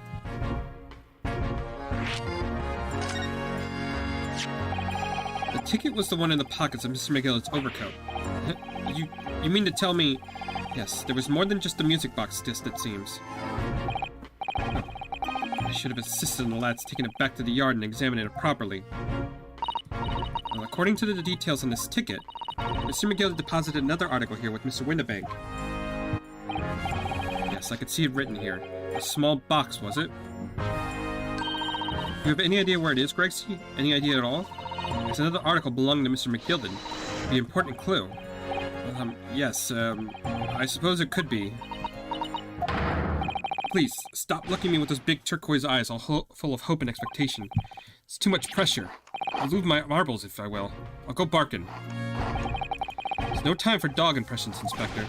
Enough sauce out of you, Sunshine. There's one thing that springs to mind.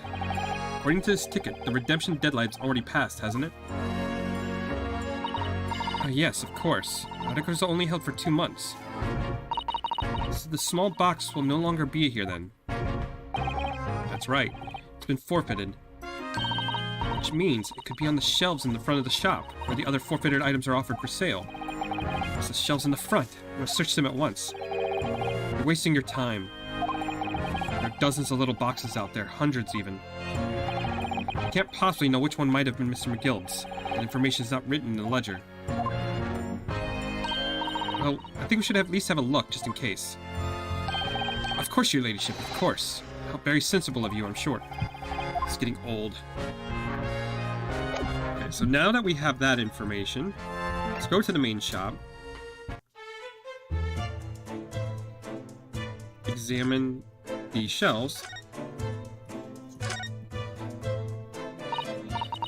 Yes, this is where all the items that have been forfeited by the original owners are offered for sale. That's right. They all got little price labels on them, but there's so many. The small box this ticket was for is still on the shelf somewhere. The box that Mr. McGill deposited here just over 2 months ago.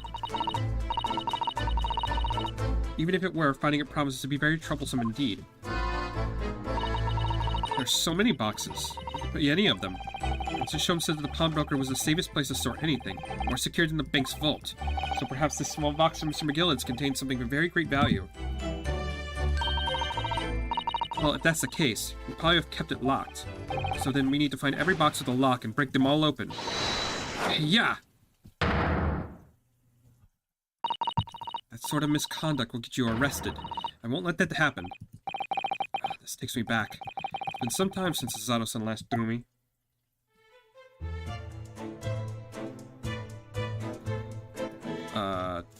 Did I not...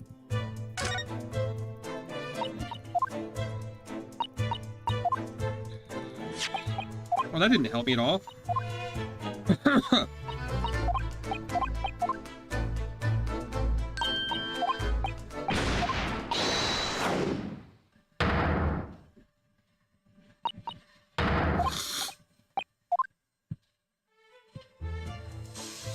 Okay, so it's,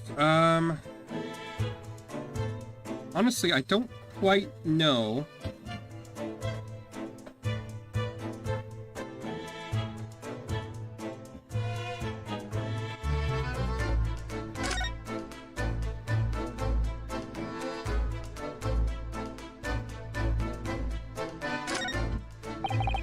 Police are scouring every inch of the place by the look of it.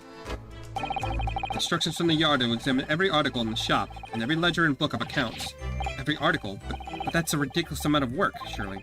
We've been hard at it ever since the shop was declared a crime scene in the early hours. We're sifting through it in its shifts at least, but still. Working through the night, that's for sure. And even then, we've barely scratched the surface. The crime and the pawnbrokers. It's every policeman's worst nightmare. Every copper's worst nightmare, you know. A crime and a pawnbrokers. What about you? You got anything to say? Copper's been staring intently at the wall since we first came in here. Shh, put it down. Sorry? There's a major clue just here. Really? Then we must tell Gracie at once. As soon as I report it, that'll be it. I'm stuck here even longer. Stuck here? What do you mean? I haven't been home in 2 days already. I needed the constable to relieve me and take over my shift. I really have a tough time, the British police. It doesn't stop us investigating, though, does it? No, I suppose not. I'm fairly sure it was the calendar he was peering at, but we already took a look at that, didn't we? Green blood. It just seems wrong somehow. Oh, there are all sorts of different colors. They're pretty pinks, purples too, you know. Like I said, everyone's blood is different. I wonder what color my blood would turn out. Actually, I don't want to know.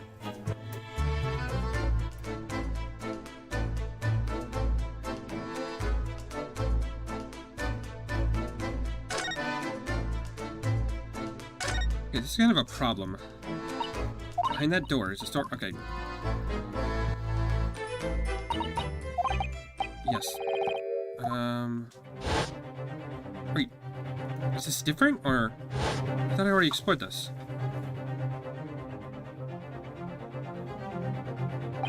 Mr. Windbake, lying face down on the floor with Gina beside him. As the accused's legal representative, we have the right to examine the scene, Mr. Naruto. Okay.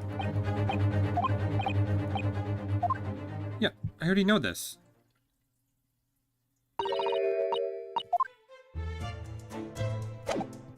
Okay, so this didn't help us out.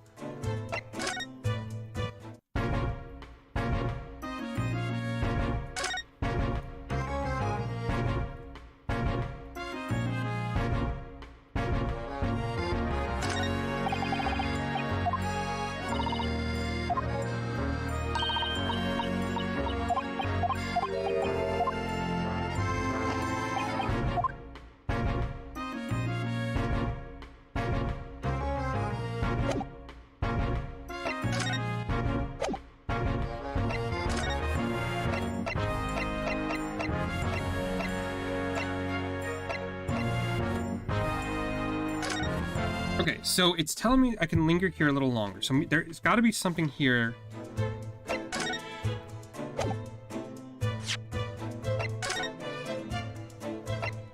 I haven't explored yet.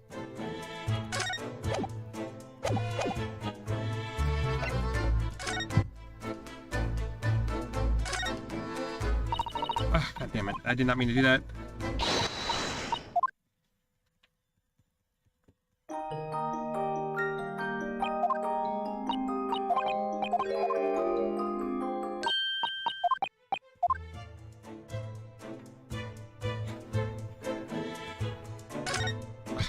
Why is it sometimes it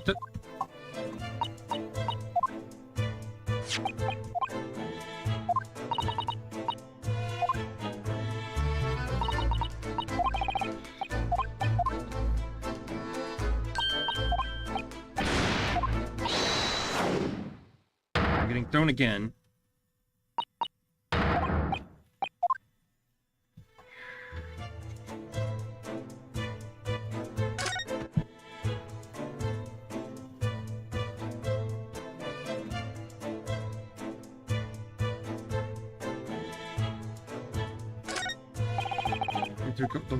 The three golden balls. That's right. As the sign shows the shop as a pawnbroker, a bit like your armband shows you're a defense lawyer. What's the significance of the three golden balls? Does it have some specific meaning? I expect Hurley would like to answer that question when he's back from the hospital. You mean you don't know? Come on. Stop doing that. Okay.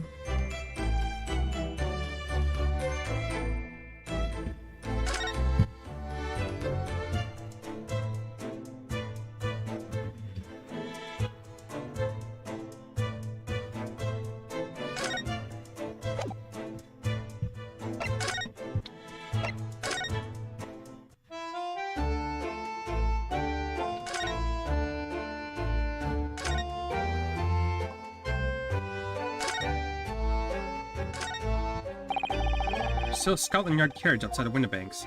I never imagined we'd be investigating a case so close to home. She's very upset by all this. I'm sorry. I was there. I should have done more. And this is your fault, Runo. So please, don't apologize. It's the criminals who are to blame for all this. So let's investigate and work out how to catch them. You're right.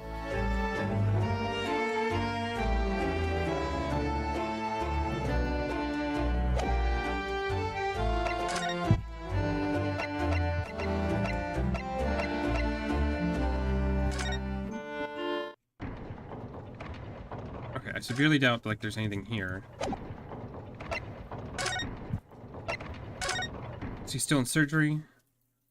No, okay, so he's still gone.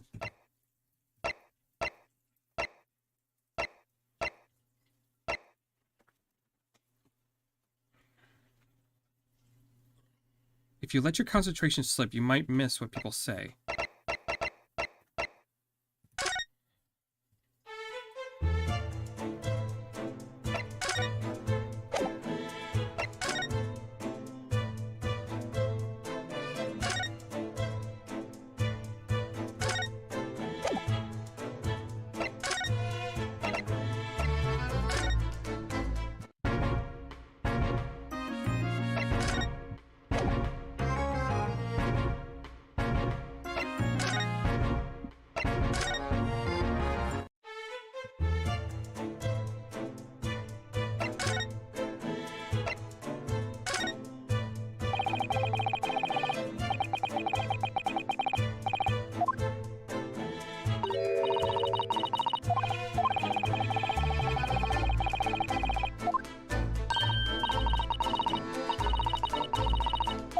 Okay, so that didn't work.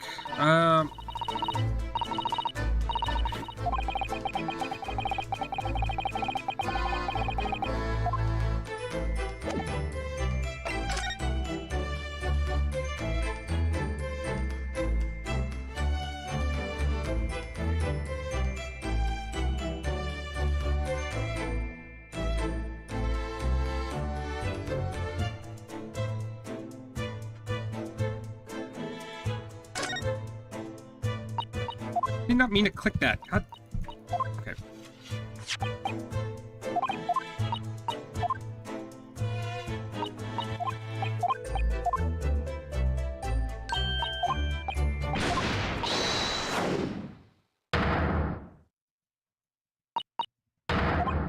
Okay, everything else has been like super obvious, but it feels like I'm missing something and I'm not sure what.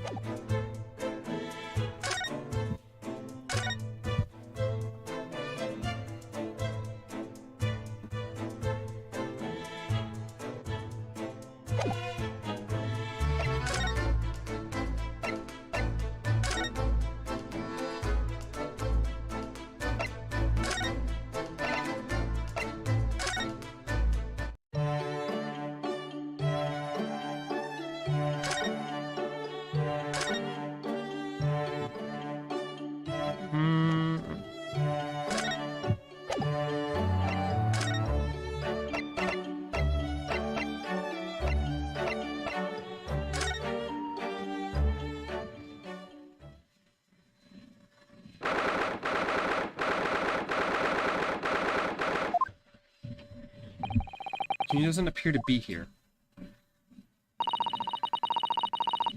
She's being questioning at the moment. But, wait a minute. What is it, Iris? Well, if we examine the scene here carefully, there's still another possibility, isn't there? Jenny could have slipped the key from the jailer when she wasn't looking and escaped. Why would she do something like that? It'd only make her situation worse. Calm down, Runa. I was only joking, of course. Oh. You had me worried there. I thought it was a great deduction. Yes, must be your way with words, Iris. You're so wonderfully persuasive. Perhaps you don't fully understand the weight of your words carry. Oh dear, I'm sorry. I suppose a light-hearted great detective is a contradiction in terms. We're in the same situation. I'm sure Mr. Sholmes would have thrown his head back and Gotham? I'm not entirely sure that's helpful, Mr. Naruhodo. Well, anyway, it looks like we won't be able to talk to Gina for a while. Try to make progress with our investigation in the meantime. Yes, come along then, Reno. Come along, Okay, well... Now I'm stumped because there's some...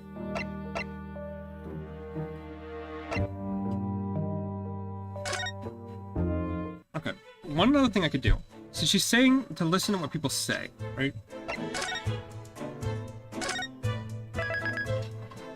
Maybe one of the detectives I need to talk to again.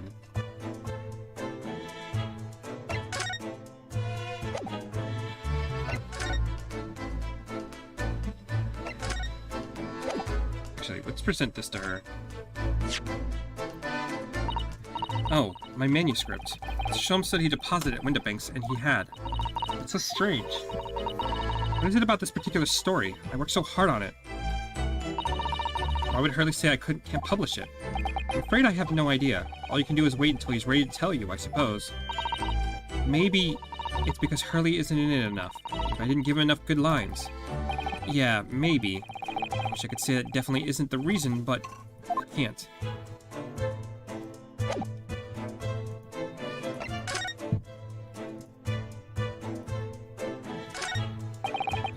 Policemen are scouring every inch of this place by the look of it. Instructions from the yard to examine every article in the shop, every ledger and book of accounts. Every article? But that's a ridiculous amount of work, surely. We've been hard at it ever since the shop was declared a crime scene in the early hours. We're sifting through it all in shifts at least, but still, we're working through the night, and that's for sure. Even though we've barely scratched the surface. So he's just repeating what we already said before.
Inspector Gregson, could you give your opinion about this, do you think?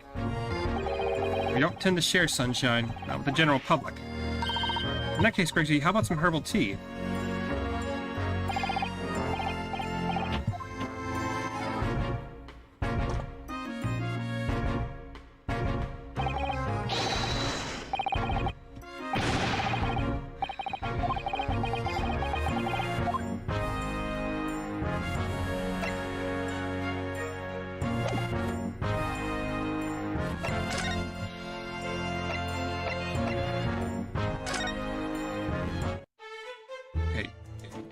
I feel like the clue is here.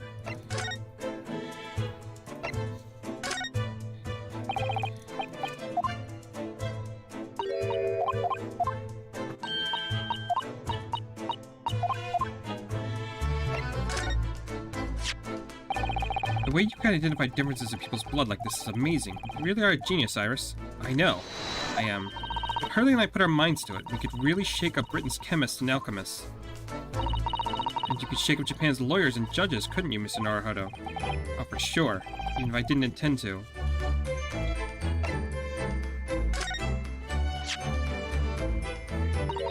Poor Ginny. This is all my fault, really. She'll be alright, won't she? In court tomorrow, I mean? I'll defend her with everything I've got. So, she'll be alright, won't she? Am I that bad at instilling confidence? Do you mind if I showed you? Okay, no, this is repeat. What the fuck am I supposed to do here?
I'm gonna waste so much goddamn time here. Present this, I guess. Is that what I think it is? Your ladyship's latest... Yes, my latest story. It's called The Hound of the Baskervilles. The most fascinating title, your ladyship. Fascinating. And, I don't suppose... Would there be any mention of my humble self in the tale this time? Good question. I can't really remember. I see. Well, why would you, your ladyship? I will await its publication with eager anticipation. You needn't worry, Inspector. I'm sure you do appear. I won't be doing anything particularly remarkable. You looking to be arrested, Sunshine? I didn't mean it like that. And even if I did, I wouldn't have bitten her ladyship's head off, would you?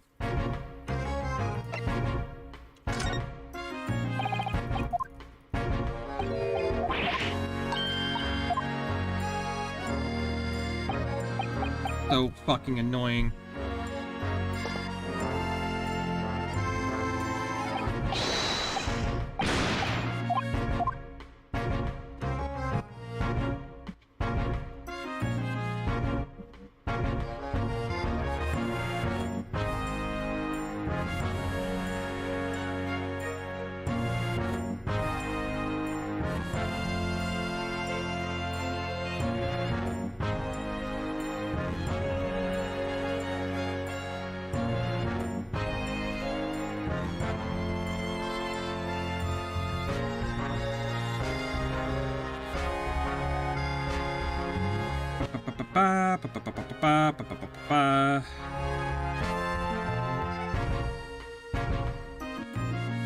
Oh, am I stupid?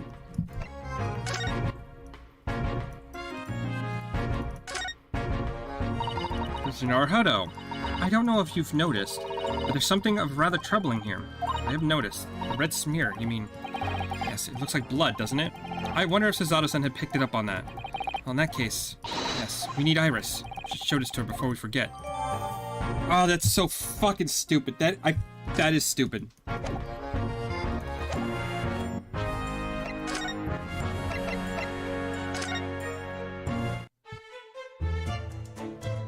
I actually hate that, because we looked at that before, and it didn't update. Fuck you. Oh, that looks like blood. You say it's from a gloved finger, almost certainly a glove made of leather.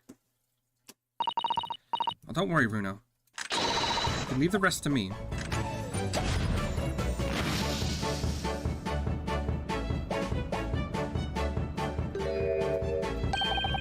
Look at that. Yes, that's a color we haven't seen before, isn't it? We simply need to add it to peripheral blood samples. It could be an important clue. I hate you. I hate you so fucking much. Although it would be nice to find out whose blood these different colors correspond to at some point. Well, this particular stain of blood... Oh, you've had an idea, haven't you? You know whose blood this is? I think I do. Yes, I have an idea whose blood it is. Not from the color it turned, with a little deduction. That's right. I think it's clear. Iris, you know as well? You first, Runo. Who do you think it belongs to? Alright, I believe that this blood is of...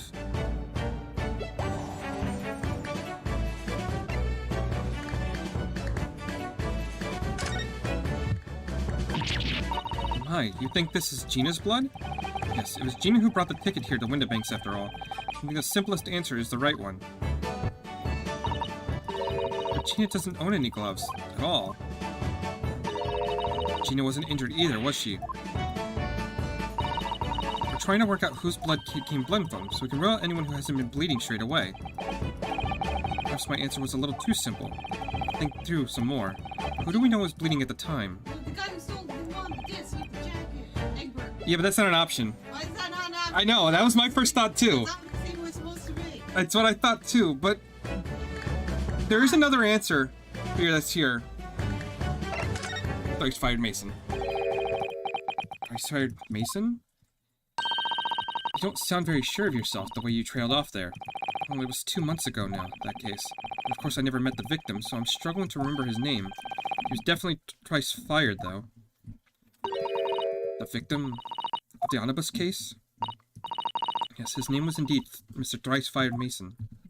But that would mean that this bloodstain was left on a ticket 2 months ago. I think it was. Gina brought this ticket here to Windibanks yesterday. I'm suggesting that the bloodstain was already on it at the time. So it's a smear of blood from the time Mr. Mason was killed 2 months ago. Something else is coming back to me now. Mr. McGillen was also wearing leather gloves that night. Now I ask you, what good-hearted soul wouldn't rush to help a fella bleeding from his stomach? I wasn't about to start worrying about me gloves now, was I? I reached out to give the man a hand. It certainly does look like a leather glove thumbprint, this mark. We know that Mr. McGill had no injuries at the time anywhere on his body, from which we can conclude that any blood in the glove belonged to the victim, Mr. Mason. Mr. Naruhodo, you sound like Mr. Soames. Minus the quirky slip-ups, I hope. Yes, I think you're right, Bruno. Very well. Let's make a note of this. Details of the pawnbroker's ticket for the coat has been updated in the court record. The blood analysis has been updated in the court record. Okay, are we actually done now? Finally, progress! Nearly jumped out of my skin there. How could Mr. Windibank set such a wicked trap? How do you set out to scare anyone? Is that really the time? I think perhaps we should pay Gina another visit soon. Oh? Her trial is tomorrow. We must establish whether or not you will be defending her. I think we should ask her one more time. She may have changed her mind. Don't you remember, Bruno?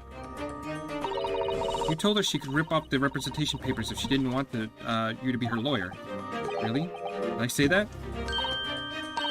Yes, you did. The deadline for submitting the paperwork is fast approaching.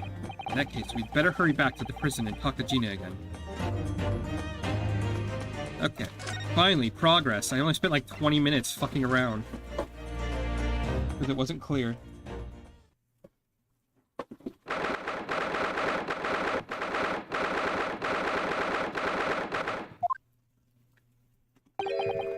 Gina, good. You're back.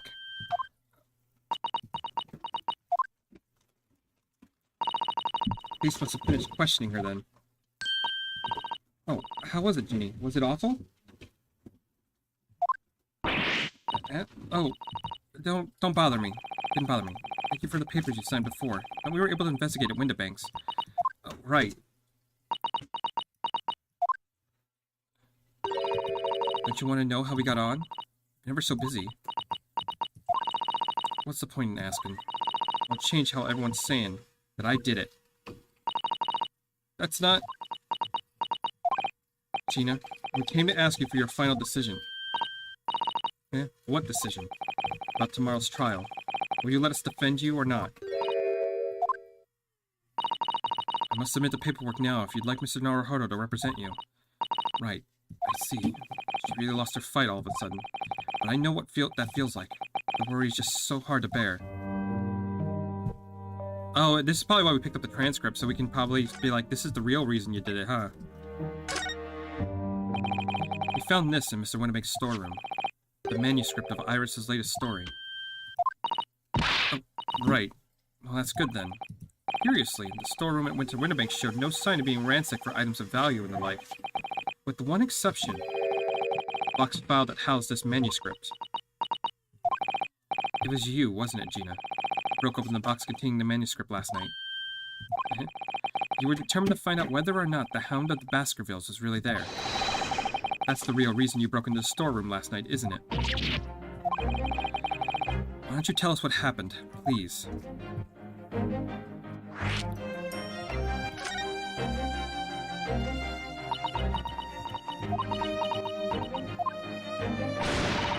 Alright then.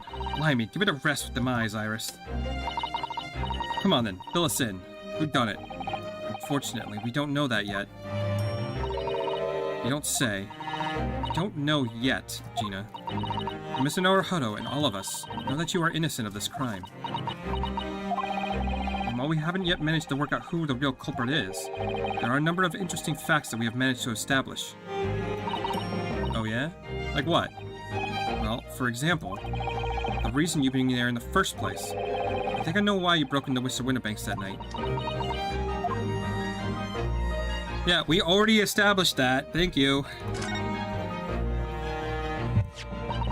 We've already have the representation paperwork and the other documents we need. All we have to do is hand them to the court clerk. That is, if you will allow me to represent you in court tomorrow. Nah, don't bother. Ginny? Rip them up and chuck them, would ya? The representation papers, or whatever they're called? The cell ain't fancy enough to have a bin. No, what will you do in court tomorrow? I'll be fine on me own. I don't think you will be. Look, it doesn't matter. What's gonna happen is gonna happen. I'm a stubborn pickpocket.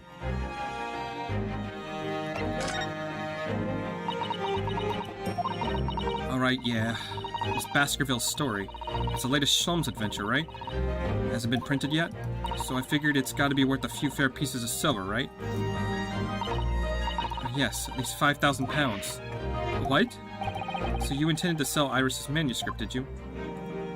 Oh, Ginny, how could you? Wait, no, hang on. Of course I weren't gonna sell it. All I wanted to do was find out if the manuscript, or whatever you call it, really was there or not. It's the only reason I went in the place. For Iris's sake. Isn't that right?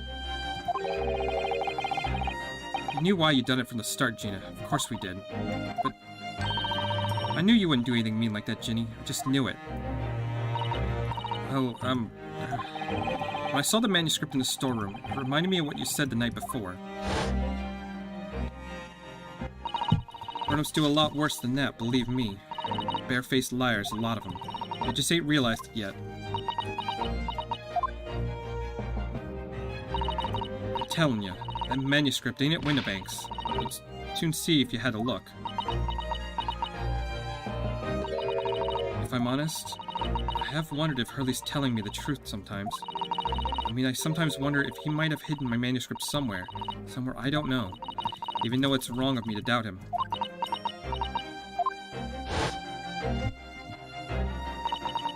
Ginny, so sweet of you. Alright. I'll tell you why I did it. Just stop looking at me like that, Iris.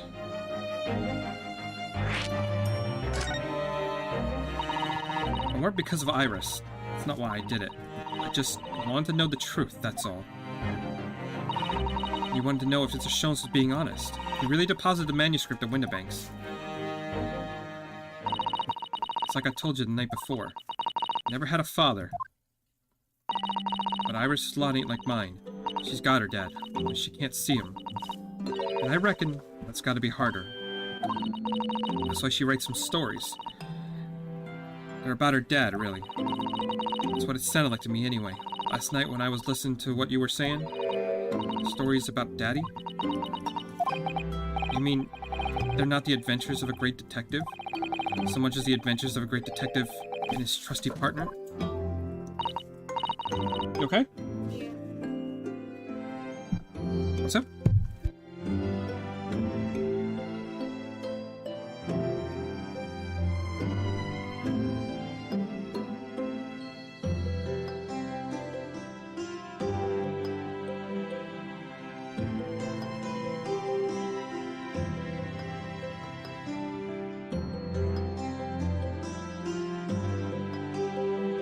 Well, that's how I see it, yeah. You're so thoughtful and so kind, Jenny. Yes, I never thought of it any differently, did we? Look, give it a rest, will you? I hate all this chummy nonsense, do you hear? I hate it. I don't trust no one, right? And that's how I work. Because if you don't trust no one can let you down. So leave me alone. Go on, scrap her.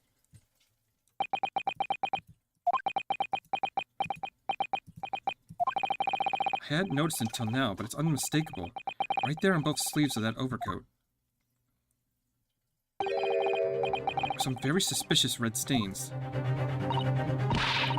Why are you looking at me like that? I think it might be worth presenting some of our other findings in the area to Gina now.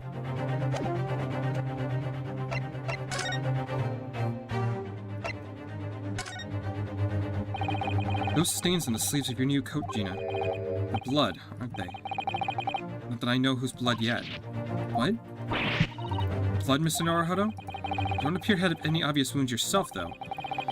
So could it be blood that splattered from Mr. Windibank when he was shot last night? Let's not beat around the bush here. trusty friend of mine will get the results much faster than anything else. Take it easy, Iris. Don't move, Ginny. I'm going to shoot.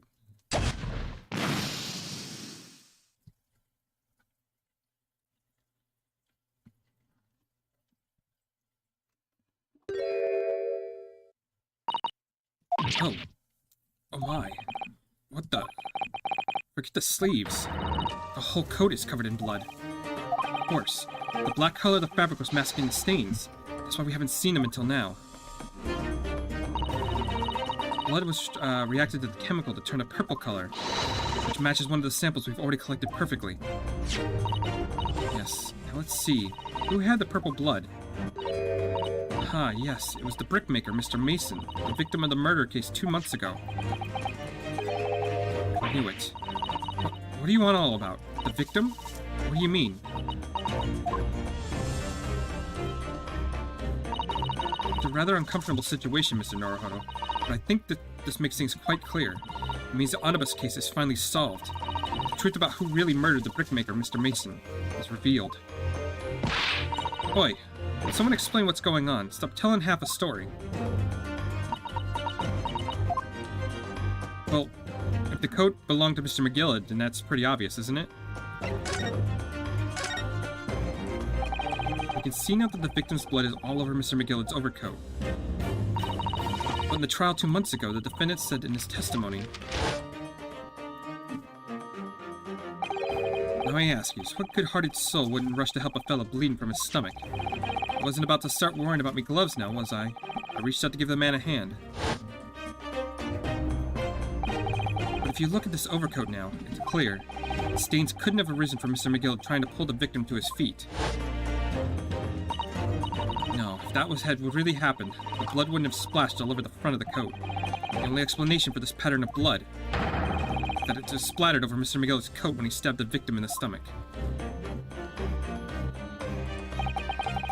I've tried to run from the truth for long enough. There is no escaping it now. The true culprit in the case, Mr. Mason's killer, was Magnus McGillard.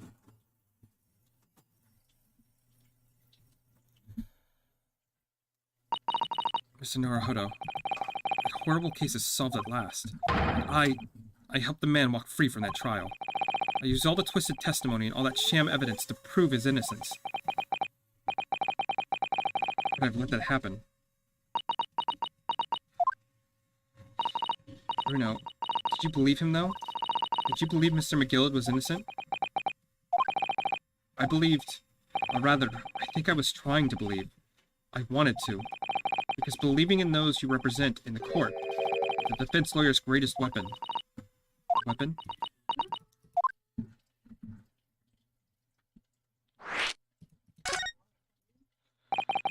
Before we came to Great Britain, a great friend of mine taught me a valuable lesson.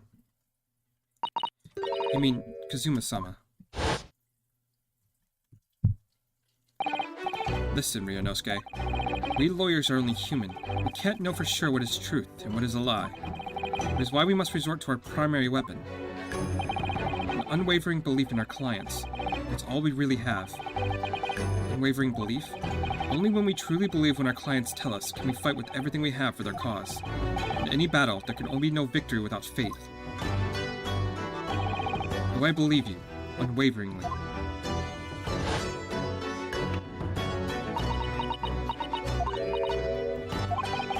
It's funny, Gina. Sounds like this Empire of Japan you come from. Everyone must be soft. Oh, come on. Look at the mess it's got you into, believing in that blog trotter. I inadvertently help a murderer walk free. Well, at least you've learned your lesson now, eh? Believing in people's never worth it.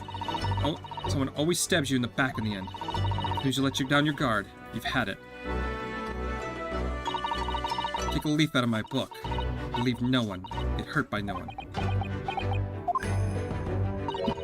Gina, may I ask you something? What? I'd just like to make absolutely sure. What would you like us to do with these representation papers for tomorrow's trial? How many times I have to say it? Rip them up and chuck them away. Are you really sure that that's what you want?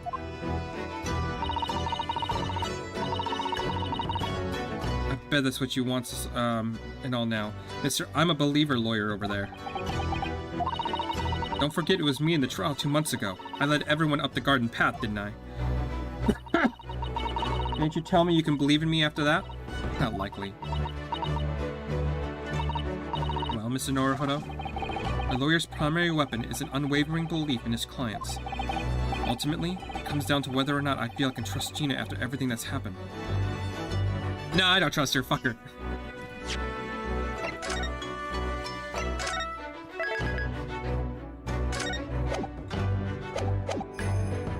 I trust her. Gina, let me say it again. Please allow me to represent you in tomorrow's trial. Are you half-baked? Not at all. You've not once admitted to committing a crime, have you? What's more, I believe that you're telling me the truth. Seriously? Mr. Naruhodo? Didn't you hear all what I said before? I'm a born liar. Fibs just trip off my tongue. And I'm a diver, don't forget. I pulled the wool over your eyes 2 months ago. I got you in all sorts of trouble. Why would you ever trust me now? I just don't get it. Gina? I do understand why you chose not to put your trust in others. But I assure you, there is more to this life than you yet realize. What do you mean? The world we live in is full of people you would do very well to trust. People who won't ever let you down. It's true that I'm just a student of law, and I'm certainly lacking in courtroom experience. But I promise you this. Whatever happens, until my very last breath, I am completely on your side.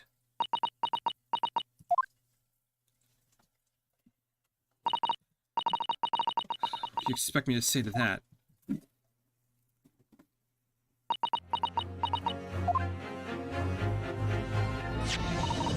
Then it's decided. I will take these papers now and carry out the necessary preparation for tomorrow's trial. It'd be a shame to throw them away now after it's been penned by your name so beautifully. Do what you like. The Eastern lot are... I don't know what you are. I don't get you.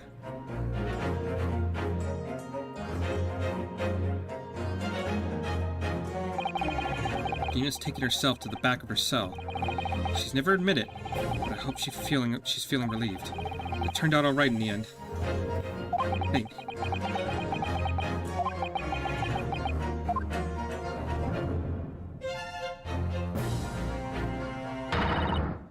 Whoever's hiding there, show yourself at once. Eavesdropping is a height of cowardice. Mrs. Otto? Somebody's there in the shadows. I can sense it. Somebody who wasn't there before. What? Blimey, you're sharp, eh? Suppose you were using one of those mystic Japanese arts. Like the art of stealth I've heard so much about. If anyone was being stealthy, it was you, Inspector. Regsy? Oh, dear me, I'm most terribly sorry, your ladyship. I didn't mean to startle you. How long have you been listening in on our conversation? Good grief, listening in? No. I just got word that there's been some visitors who are refusing to leave, even though it was after hours. I assure you, ladyship, I only just arrived, this very minute, not a moment earlier. That's all it is. Nothing untoward, nothing at all. After hours? Is it that late already? So then, I humbly excuse myself, your ladyship. Ta-ta, toodaloo, cheerio, all the best. Bye and bye and bye. A lot of farewells, not one of them appropriate for her ladyship. Oh, but I wanted to have a chat. I'm terribly sorry, but time is pressing at the minute. Oh, I see. A shame. I don't get this emergency at the Supreme Court dealt with sharply. Lord Strongheart will. Well, emergency? Lord Strongheart? Nothing, forget I said anything. Anyway, I'm off. Alright, Grigsy. You have to. Well, let's chat soon. Delighted. Charmed. Can't wait. If you please. My pleasure. A lot of pleasantries, and not one of them sounded sincere. Grigsy's so funny. He says such silly things. It's certainly entertaining to see an inspector of the police fawning to a 10-year-old girl. But anyway, I wonder what this emergency is at the Supreme Court. I must attend to the court clerk's office now before it closes. Yes, of course. Thank you, Mrs. Zato. Kindly escort Iris home now, Mr. Naruhodo. I shall meet you there later.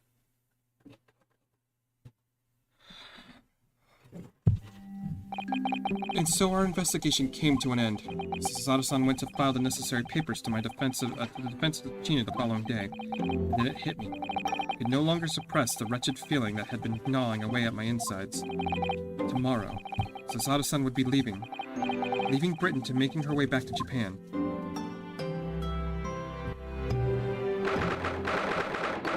15th of April, 11:13 p.m. Naruhodo's legal consultant.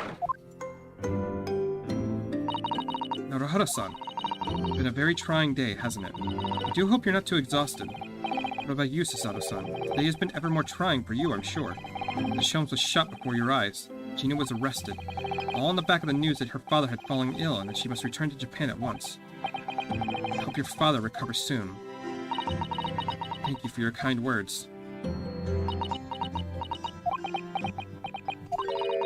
I wonder why it is so many thoughts rage in my head like a storm, and yet I seem unable to find the words to express any of them. I know exactly what you mean. Anyway, I have one final task to complete as your judicial assistant. Once that is done, I shall make preparations for my departure tomorrow. One final task?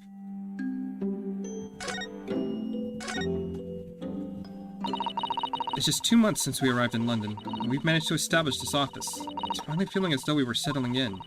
I would be lying if I said I felt no regret. I'm so sorry, Sasato-san. It's just so sudden. I really don't know what to think. I had no time to gather my thoughts. I know we've only just been here for a short time, but in my limited experience of the courtroom, I feel I've learned something. And what would that be? It seems to me there are many facets to people's personalities. Facets? Like a jewel, the light plays off them in complex patterns, illuminating their actions and their motives. We only see a small number of the total facets. What is illuminated is only a small part of the whole story. What lies in the shadows? Those facets we cannot see look like. Perhaps there are some parts we'll never lay eyes on, as long as we live. It's so true. Sometimes I feel as though I'm blind to so much. But I keep hoping that one day it'll all become clear. And all the facets will be illuminated, and I'll finally understand how everything fits together. Naruhodo-san, I suppose what matters is that we keep our eyes open, and keep moving forward, even if the way sometimes seems dark. It's amazing that it's just been 2 months. You've grown so much. Sorry? I've what? Oh no, it was nothing. Unimportant. Do you know what time you will leave in London in the morning? Yes, I picked up my ticket earlier. I shall be leaving here at 4 a.m. I see, well, I'll escort you to the station. Absolutely not. Sorry? I'm sure you realize why I can't possibly let you do that. You have a very important day ahead of you tomorrow. Gina's trial. Yes, I know, but every word you utter will have the potential to determine Gina's fate. You must get as much rest as possible. Even though, like me, I'm sure you'll find it hard to sleep. But please, for me, do try. Okay, what's the final task? You mentioned one final task a moment ago. What did you mean? My, I nearly forgot. Please, I want you to have this. What is that? Some huge bundle of documents? It's my notes, from the case 2 months ago. The murder that was committed on the omnibus. The McGillett case.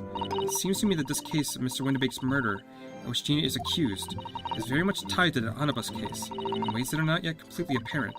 So I took the liberty of consolidating my writings about the case for you.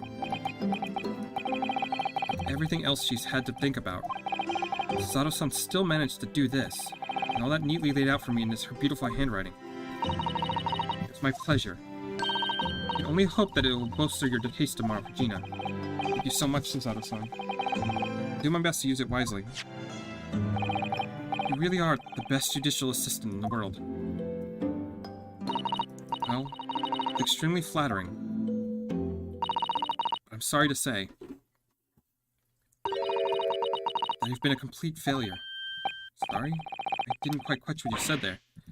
Oh, ignore me. I was just mumbling to myself. The McGilda case notes have been entered into the court record.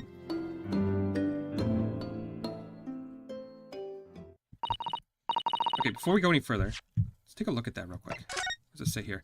Victim found out deceased at the scheduled omnibus on the day after a stab wound to the abdomen. Mason Milverton, male, brickmaker, end of London. Okay. Defendant, Magnus McGillett, prosecutor attorney, Lord Von Zeeks, Baruch Von Zeeks, defense attorney, Renanowski Naruhodo. Conviction was assured with 3 eyewitness testimonies. However, a surprise 4th witness testimony resulted in the acquittal due to insufficient evidence. Well, it's getting rather late. I think you should go to bed now, Naruhodo-san. I must finish packing up my things in my room. Susato-san, I wish you the very best of luck tomorrow. Good night. Oh, wait. There's something I need to say.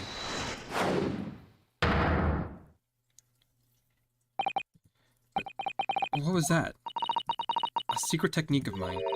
Susato shutdown. Shutdown?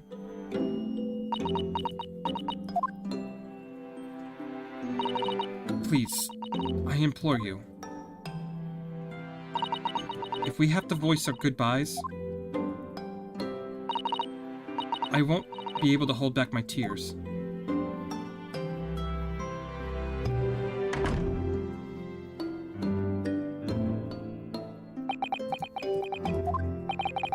Susato-san.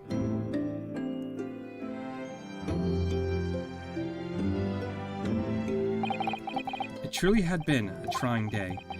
On our feet for hours, getting Gina open up to us and learning the truth about the nemesis of the case. Physically and mentally, I was exhausted, and yet the idea of sleep seemed impossible. But I forced myself to close my eyes.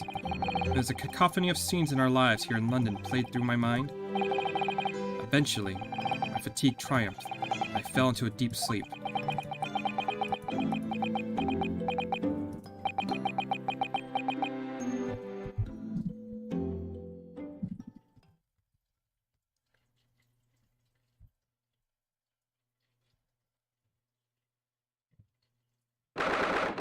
The 17th of April.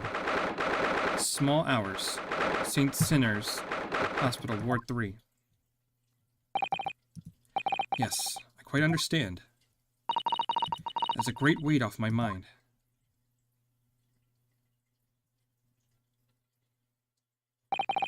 Rest assured, I shall put everything in place, exactly as we discussed. Thank you so much. It's been an honor and a pleasure to be acquainted with you, Mrs. Sholmes. On the contrary, the pleasure has been mine. I bid you farewell, and Godspeed. My dear Madame.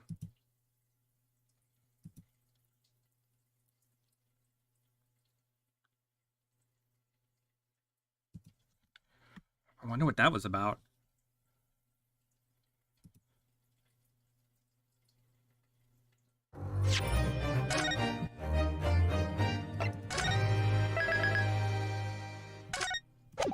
Alright, let's go to the trial.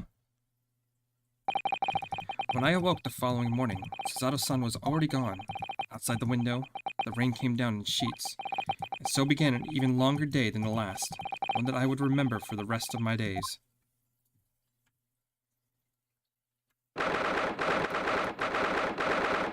Of April, 9:32 a.m., Old Bailey, defendant's antechamber. Good morning, Gina. I'm determined to prove your innocence today. I'm sure we could do it. So where's your friend, then? Sorry? You know, her in her fancy dress? Serato, or however you say it? I don't know. Miss Sato had to leave early this morning. She was already gone by the time I woke up. You alright with that, are you? Forget about me if you like. Go and see her off. It's fine. It's not as though Miss Susato and I won't meet again. One day. Even so. But you, Gina. You only get one chance. Trial today is all we have. Good morning, you two. How are you feeling, Ginny? You managed to sleep? Iris, what are you doing here? What do you mean? When a friend is in need, we show our support. Isn't that right, Waggy? And the cat runs the fuck off because it doesn't care. Great way to show your support, kitty. Let him have a nose around. What harm can it do? Oh, that reminds me. I brought a paper on the way here. Now, would you like the good news or the bad news? What do you say, Runo? Jenny? Oh, well, I think I'd rather get the bad news out of the way first. Nah, I always take the good news first. Why not live to hear the bad? Yes, the question always gives away people's personalities. Let's not go there. Alright then, I'll give you the bad news first. A record amount of rain has fallen this morning, and carriages all over the capital are struggling to move. The bad news was a weather report? So I hope that Susie made it to her train to Dover. The train is delayed on her way to the port. Gosh, yes. Alright then, so what's the good news? Well, the rain is forecast to subside this afternoon. Even if the train is delayed, it should be able to make it up the time later. Well, that is good news, isn't it? I couldn't give a monkey's... really. Only all the good news canceled out the bad. Oh look, the trial has made the headlines too. Pawnbroker perishes in pick-purse plunder, I see. How do you like that? Well, let them say what they want, see if I care. I can't because you're covering your face. Don't worry, Bruno will show everyone that this headlines is nonsense. I will. And in tomorrow's papers, the headlines will be, "Discharged diver is doubtless do-gooder." Isn't that right, Bruno? Yes, let's hope so. Of course they will. I have absolute faith in you. How was that? I was trying to sound like Susie. Did it work? Did it? It's like she was still here. Today's paper has been entered into court record. Okay, so we're gonna have... that's... evidence that we're gonna have to look at real quick. Obviously, I don't know the law like Susie does, but still.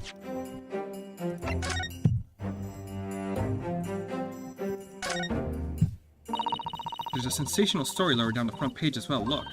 Ministry Mole. Classified secrets may have been leaked overseas from Ministry of Justice. But the 10-year-old, Iris certainly has her finger on the pulse of the world news. It's about secret communications between Great Britain and its allies. Apparently they're being intercepted by hostile nations. Communications are being intercepted? But how would someone be doing that? That's the question, isn't it? I've come up with 3 different possible methods so far. Are you looking for a new career, Rudo? No, of course not. I wonder. Perhaps this is what Lord Strongheart was talking about yesterday. Yes, it could be. Just explain why he has Gregsy running from pillar to post at the moment. Well, that changed things up, okay. Anything else to look at? Pawnbroker perishes in pick-purse plunder. How awful. For Ginny, I mean. But tomorrow's headlines will be, "Discharged diver is doubtless do-gooder," right? Yes, something like that. If possible, I'd like to go even bigger. Bigger? How? Proud pickpocket protects planet post-trial, perhaps. Protects planet? Oh, I can't wait for tomorrow now. It's going to be great. Obviously, I don't know the law like Susie does, but still. I'll be at your side the whole time, giving you moral support and encouragement. I'm not sure that big thing is as comfortable as you think it is, to be honest. But, thank you, Iris. It's very kind of you. Oh yeah, Iris? Yes, Ginny? Well, I was wondering is all. About Sholmes. Did they fix him up alright? Yes. The operation was a great success. But Hurley still hasn't come around yet. I asked for a friend of mine at Scotland Yard to send a telegram as soon as he wakes up. I'm sure Gregson will let us know the moment there's news. Oh, right. No, Susato-san, and no Mr. Sholmes. It's all down to me today, to prove that Gina is innocent of this crime. Miss Gina Lestrade, counsel for the defense, the trial is about to begin. Please make your way into the courtroom. It's time then. Let's go, Gina. Iris. Lead the way, Bruno.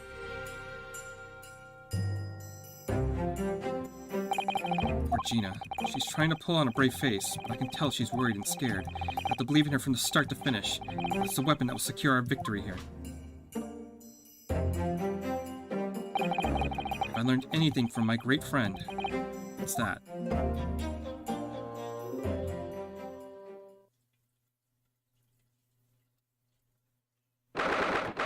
17th of April, 10 a.m. The Old Bailey, courtroom.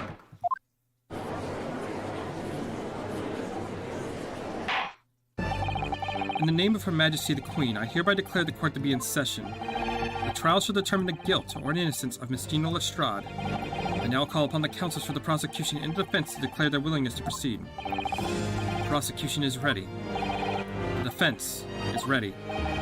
Lord Von Zieks, my lord, remind me, how many years ago was it you withdrew from the Public Prosecution Office? It was some 5 years ago, my lord. Yes, and then 2 months ago you resurfaced somewhat unexpectedly, and here you are again today. Are there some circumstances which the court should be aware that you have led to this erratic behavior? And what one might describe as your former life 5 years past, you dealt exclusively in matters concerned with the highest echelon of society and government. Really? And today, you chose to try a simple case of burglary and murder. I confess I find it more than a little befuddling, counsel. There are two types of persons I cannot abide. Firstly, those wealthy scoundrels who hide behind a mask of philanthropy to cheat the public at large. It means Mr. McGillard, who you defended against the Reaper 2 months ago. Yes, just about managed to work that out, thank you. Magnus McGillard. I know what a monster he was. I never would have defended him. And secondly, even more loathsome, those wily scoundrels who masquerade as allies only to effect a total betrayal in the final hour. In other words, the confidence tricksters of those tiny islands in the Far East, the Nipponese.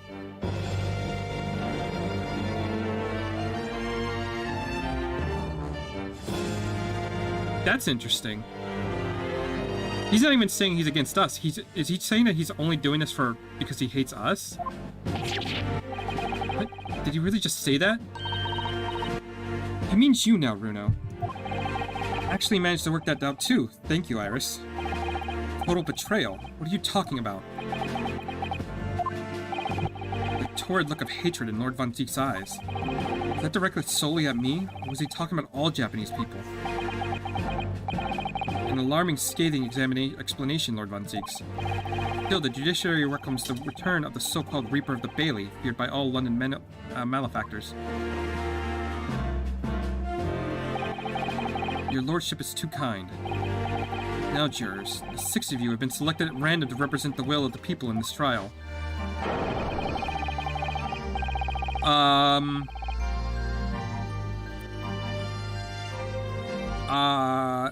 How many people do you have in London where you keep having the same people come up as jurors?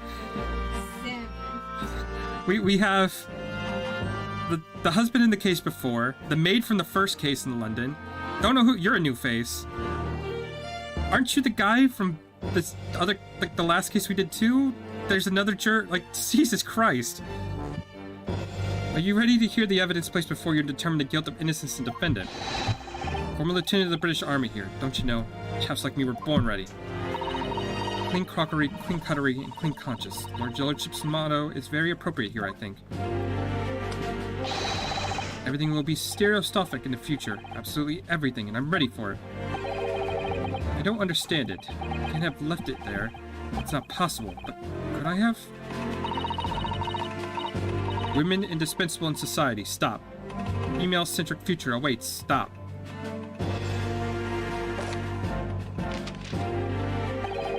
Good day. I am visiting London for sightseeing. I would like to take bus to Crystal Tower, please. Is something wrong, Rudo? Not exactly, it's just... I'm fairly sure I recognize these jurors. Most of them, in fact. Really, funny coincidences like that do happen from time to time, don't they? But it's quite strange. The jurors are chosen at random from London's 6 million inhabitants, you know. Yeah, I'm sure, completely random, or so I'm led to believe. But something tells me I'm being duped. Very well. Now, Lord Von Zieks, the court calls upon the prosecution to introduce the facts of the case. As you wish, my lord. Allow me to begin with a word of warning to the ladies and gentlemen of the jury. In short, there's never been a more self-evident case of cold-blooded murder. The victim, Mr. Pop Windibank, proprietor of the pawn shop on Baker Street, was shot from behind and died instantly. prosecution presents this photographic print of the crime scene. As the court will observe, there is a single bullet wound just below the gentleman's left shoulder. The evidence suggests that the bullet pierced the man's heart, resulting in near-instant death. Moving on to the findings of the Scotland Yard's coroner, the report states the bullet entered the body on the rising diagonal trajectory. What's this supposed to tell us? It means the victim was likely shot by someone significantly shorter in height than himself. Someone, like the accused, you might say. Oh. The prosecution wishes to present the autopsy report and crime scene photograph as evidence, my lord. Indeed, the court accepts. Send him to the bailiff, please.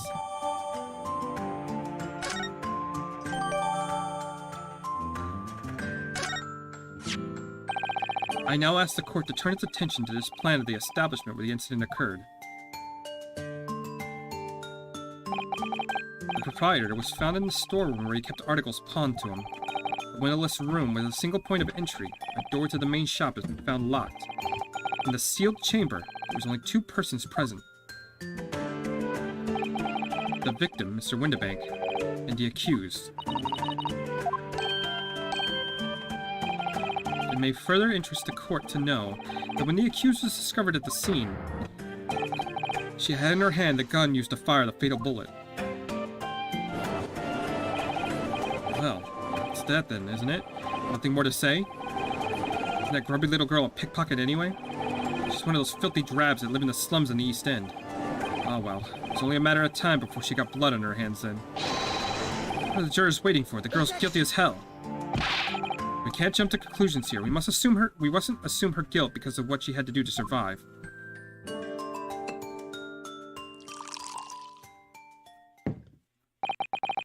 My learned Nipponese friend, it is you who mustn't jump to conclusions. The prosecution has barely even begun presenting its case. Conveniently, this appalling act of murder did not go unobserved. There were witnesses. Good gracious. After their testimony, this girl's true nature will be exposed. Pitiful coin purse. Cold-hearted killer. Here's to establishing the truth. The court will take the floor plan and firearm into evidence. And to the bailiff, please. Okay, so I'm getting a lot of evidence just thrown at me at the start. At once, my lord. The crime scene photo floor plan has been entered in court record. And Windibank's revolver has been entered in the court record. This isn't good. I feel like the mood in here has turned very gloomy all of a sudden, Reno. Okay, so let's take a look. We have the autopsy report. Let's see what it says exactly.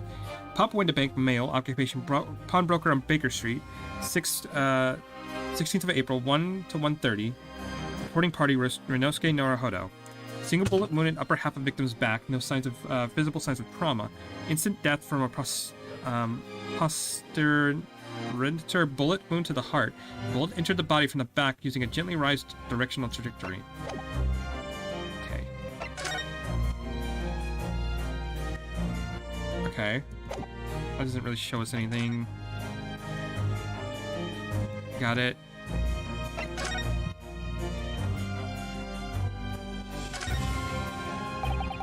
Mr. Windibank's gun. The cylinder is completely empty. So Windibank always used to keep this gun in hand on his shop counter. Yes, but only ever with the single bullet loaded, I understand. That's right. They keep all pawned articles that were in his care safe. Because one bullet was fired that night, and the poor man lost his life. Is he protecting his shop, I wonder? Trying to keep the articles safe?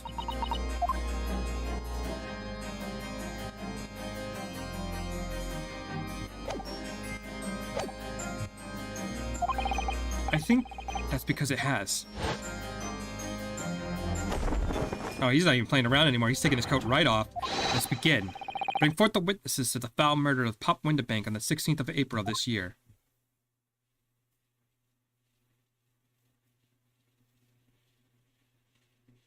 Excuse me?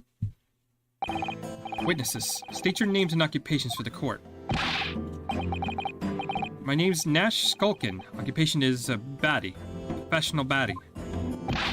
My name is Ringo Skulkin. Occupation same as him. Tobias Gregson, Scotland Yard Inspector. That's right. We're what they call the Three Skulkin Brothers.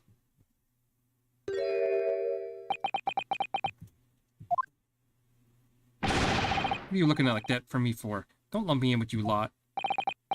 Oh, blimey, that's cold. But you know what we're going for? It's our older bruv. Lost contact with him we have. Been scouring every corner of this, the capital. And then last night we come across you, the very spit of the bloke. Ain't that right, Ringo? He is, Nash, he is. The very spit of him. So we decided that then and then, what we was gonna do. We was gonna call you Big Brother Skulky. Come on, leave it out, you two. Skulky Skulkin? And that's before he ran out of chips. Well then, Inspector Sulky Gregson. Begging your pardon, my lord, but the name's Tobias. What I'd like to know, Inspector, is what are you doing at the witness stand? The Skulkin brothers are currently under arrest, my lord, on suspicion of theft. Thieves, are they? These three? No, my lord. Begging your pardon, but please don't lump me in with this lot. 2 nights ago, these 2 brothers illegally entered the establishment with intent to burgle. And in the course of their nefarious activities, they become embroiled in a far more sinister crime. By Jove, you mean to say, an extraordinary coincidence. Indeed, my lord. While attempting to burglarize the pawnbrokery, they witnessed its proprietor's murder.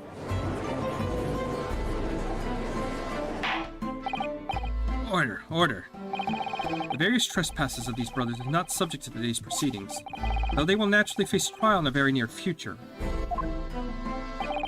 With your lordship's permission, I'd like to remain in the stand to keep these gents on the straight and narrow. Of course, Inspector. Skeptical as I am about the caliber of these witnesses, I will permit them to take a stand. Mr. and Mr. Skulkin will now testify before the court. Describe the events of the night in question and what exactly you saw. Happy to.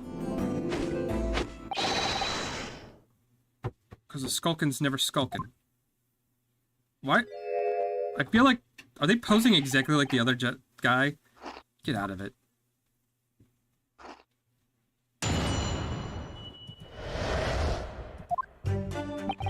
We was walking down Baker Street in the small hours, and the gaff's door was ajar, see? It was like some kind of sign, begging for us to get in, it was. But once we got inside, blimey lummy, we heard a gunshot from the back room. We went to see what was what, but the door was locked from the inside. We never done nothing, governor. We never took nothing. We just left after that, nice and quiet. Terrible coincidence, it would seem. At the precise moment the miscreants entered the property, an even more sinister crime was afoot. The witness's testimony is consistent with the crime scene in every detail. The door proving access to the storeroom from the main shop was indeed locked from the inside, and within, only the victim and the accused were found. I must say, it does appear to be an overwhelmingly simple case. Still, the defense may cross-examine the witnesses now, of course. Counsel, if you please. Counsel? Yes. What's the matter, Bruno?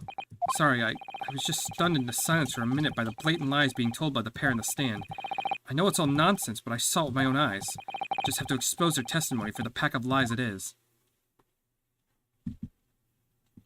Okay, so the obvious lie is we know that we was walking down Baker Street in the small hours of the okay. Blah blah blah blah blah blah blah blah blah blah.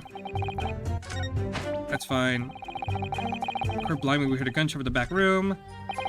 We went to see what was what, but the door was locked from the inside. We never done nothing, governor. We never took nothing. We just left after that, nice and quiet. Yeah, that's bullshit. That's the lie. Because...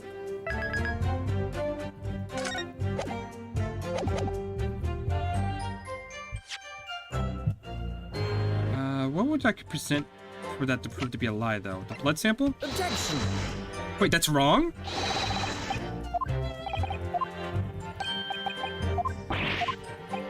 How is that wrong? We have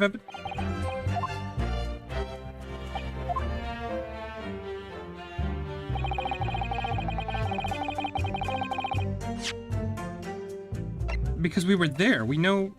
Hold up.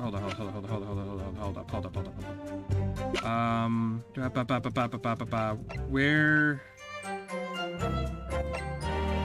I feel like I just read this, right?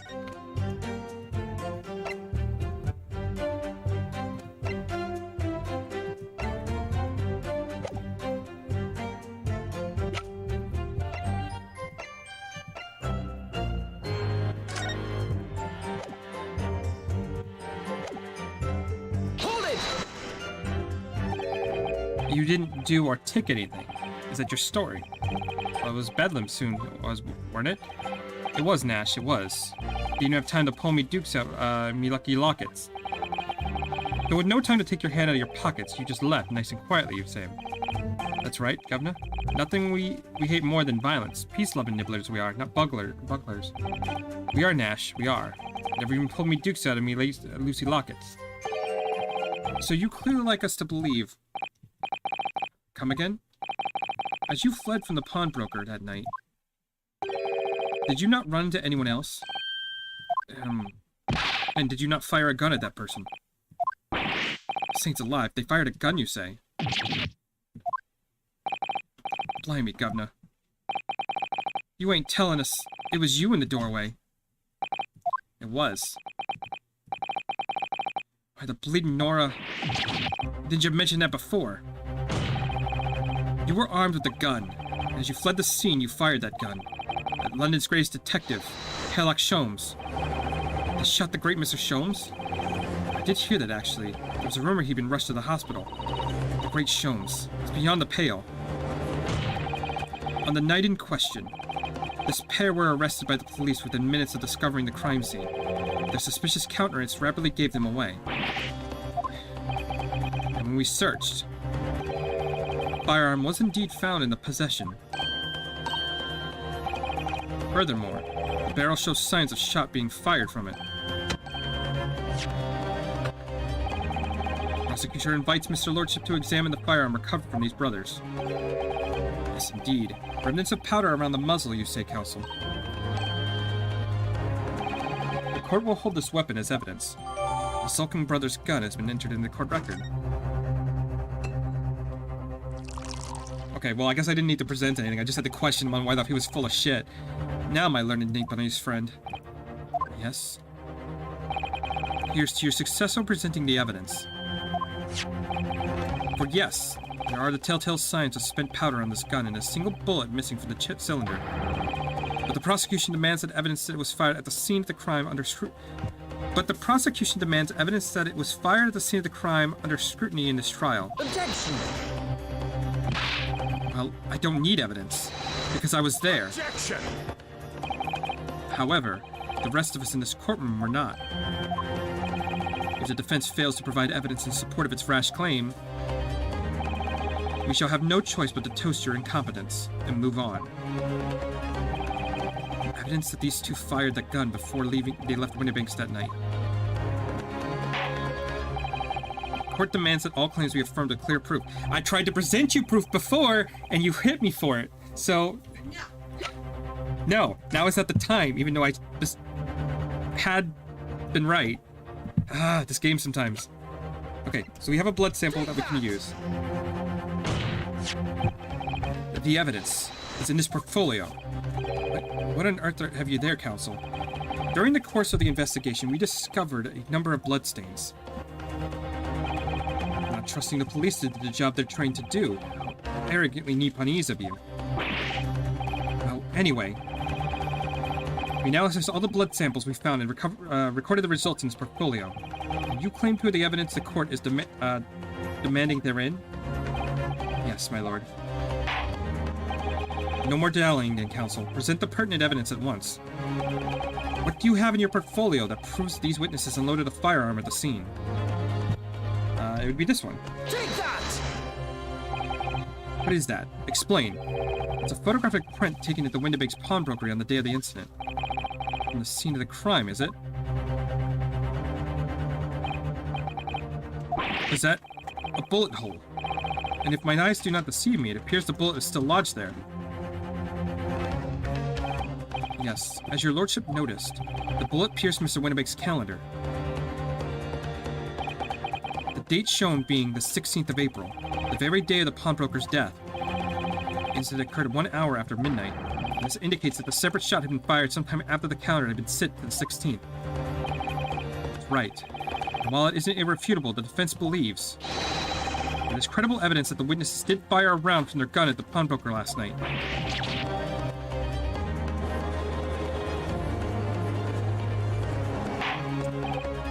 Order. How does the prosecution stand, Lord von Zieks?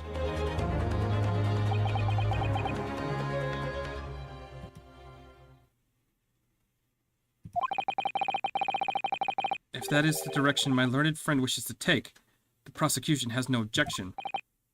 What?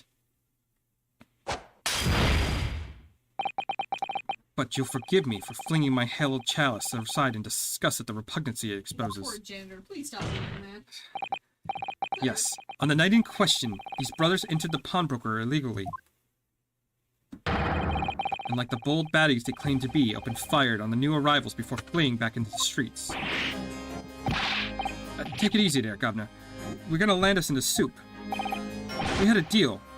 We weren't gonna get into the details. Tell him, Skulky. Set the bloke straight. I have nothing to add.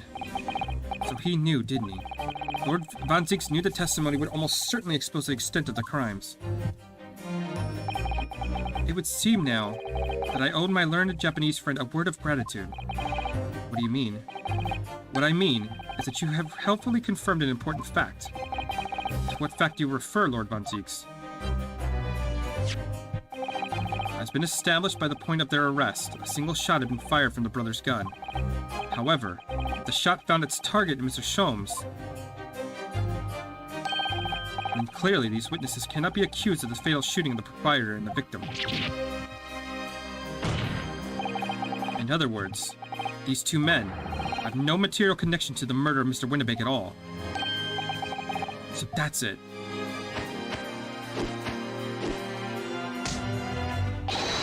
That's it.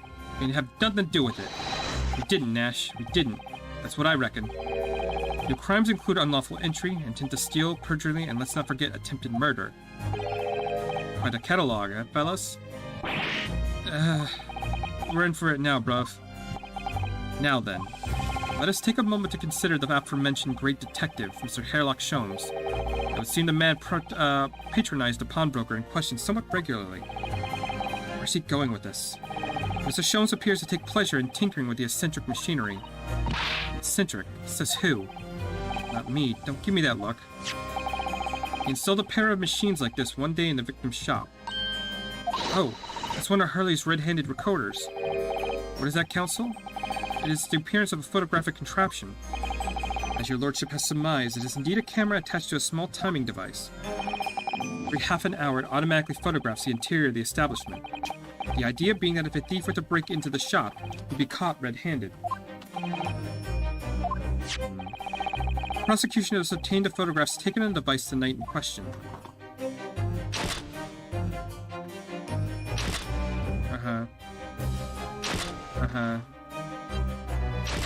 Okay. As the court will observe, copious identical prints are produced in quite desultory fashion. Rather prodigal, I feel. In fact, there are two such devices in the victim's shop, my lord. If I may refer the court to the plan of the premises, their respective positions are here and here. You say these cameras produce a print every half hour. I'm afraid I failed to see how that would help with the anticipated theft conducted his activities in one of the many 30-minute intervals. One can only pray that the would-be criminal lingers, my lord.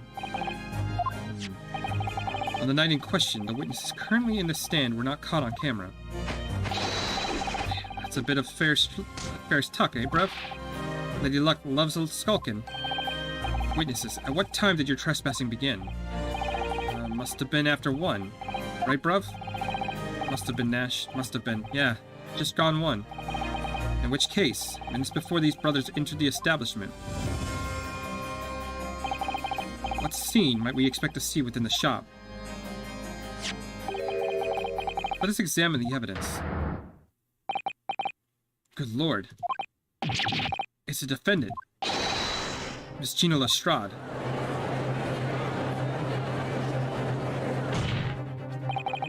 As the court can clearly see, the accused is pictured, gun in hand, facing the victim over the shop counter, no doubt coercing the proprietor to open the door to his storeroom. Quite. One can only too easily imagine the events that unfolded. The court will take this photographic print as evidence. If you please, counsel. The photograph of Gina has been entered in the court record. I don't believe it. Ginny. And short. The accused is the only person who could possibly have killed Mr. Windibank.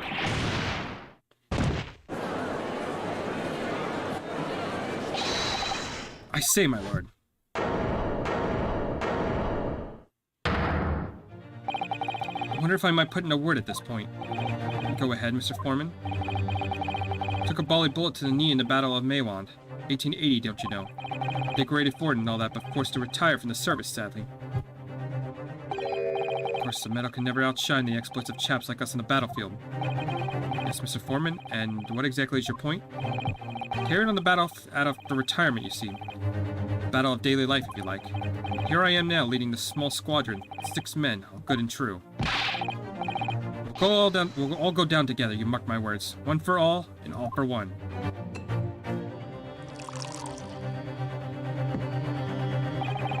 The ladies and gentlemen of the jury have reached agreement, have they? Is that what we are to understand? Well, Mr. Foreman, is that correct? In the matter of speaking, yes. This is Garrett Squadron's position, sir. No, it's too soon to make a judgment here. Status report for the court, men. On the double. His lordship insists on promptitude in all times. That goes for making decisions, too. I think you'll find the truth as clear as day now. I could reach out and touch it. I wouldn't have left it in there. I just wouldn't. But in all honesty, I can't actually remember. Situation clear. Stop. No room for doubt. Stop. Truth now undeniable. Stop. I'm very sorry for brothers. They are unlucky. Very well. I will now call upon each member of the jury to state his or her leanings in this matter. Announce your considerable verdicts to the court. Guilty. Guilty. Guilty. Guilty. Guilty. Guilty.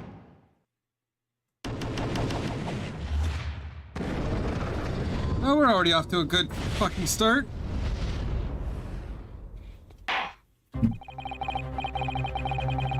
It does indeed appear the jury is unanimous in the leanings already. Photograph. Must have been the definitive evidence that Gregson mentioned. Ginny didn't shoot him. No, of course not. It's a shame the trial's over. Can't go any further. She's clearly guilty. Can't go any. That's the end of the game, I guess. Go home. Yeah, it's fun. But we'll have to Thanks for joining. we'll have to see about next time because I do have to call it here and get myself some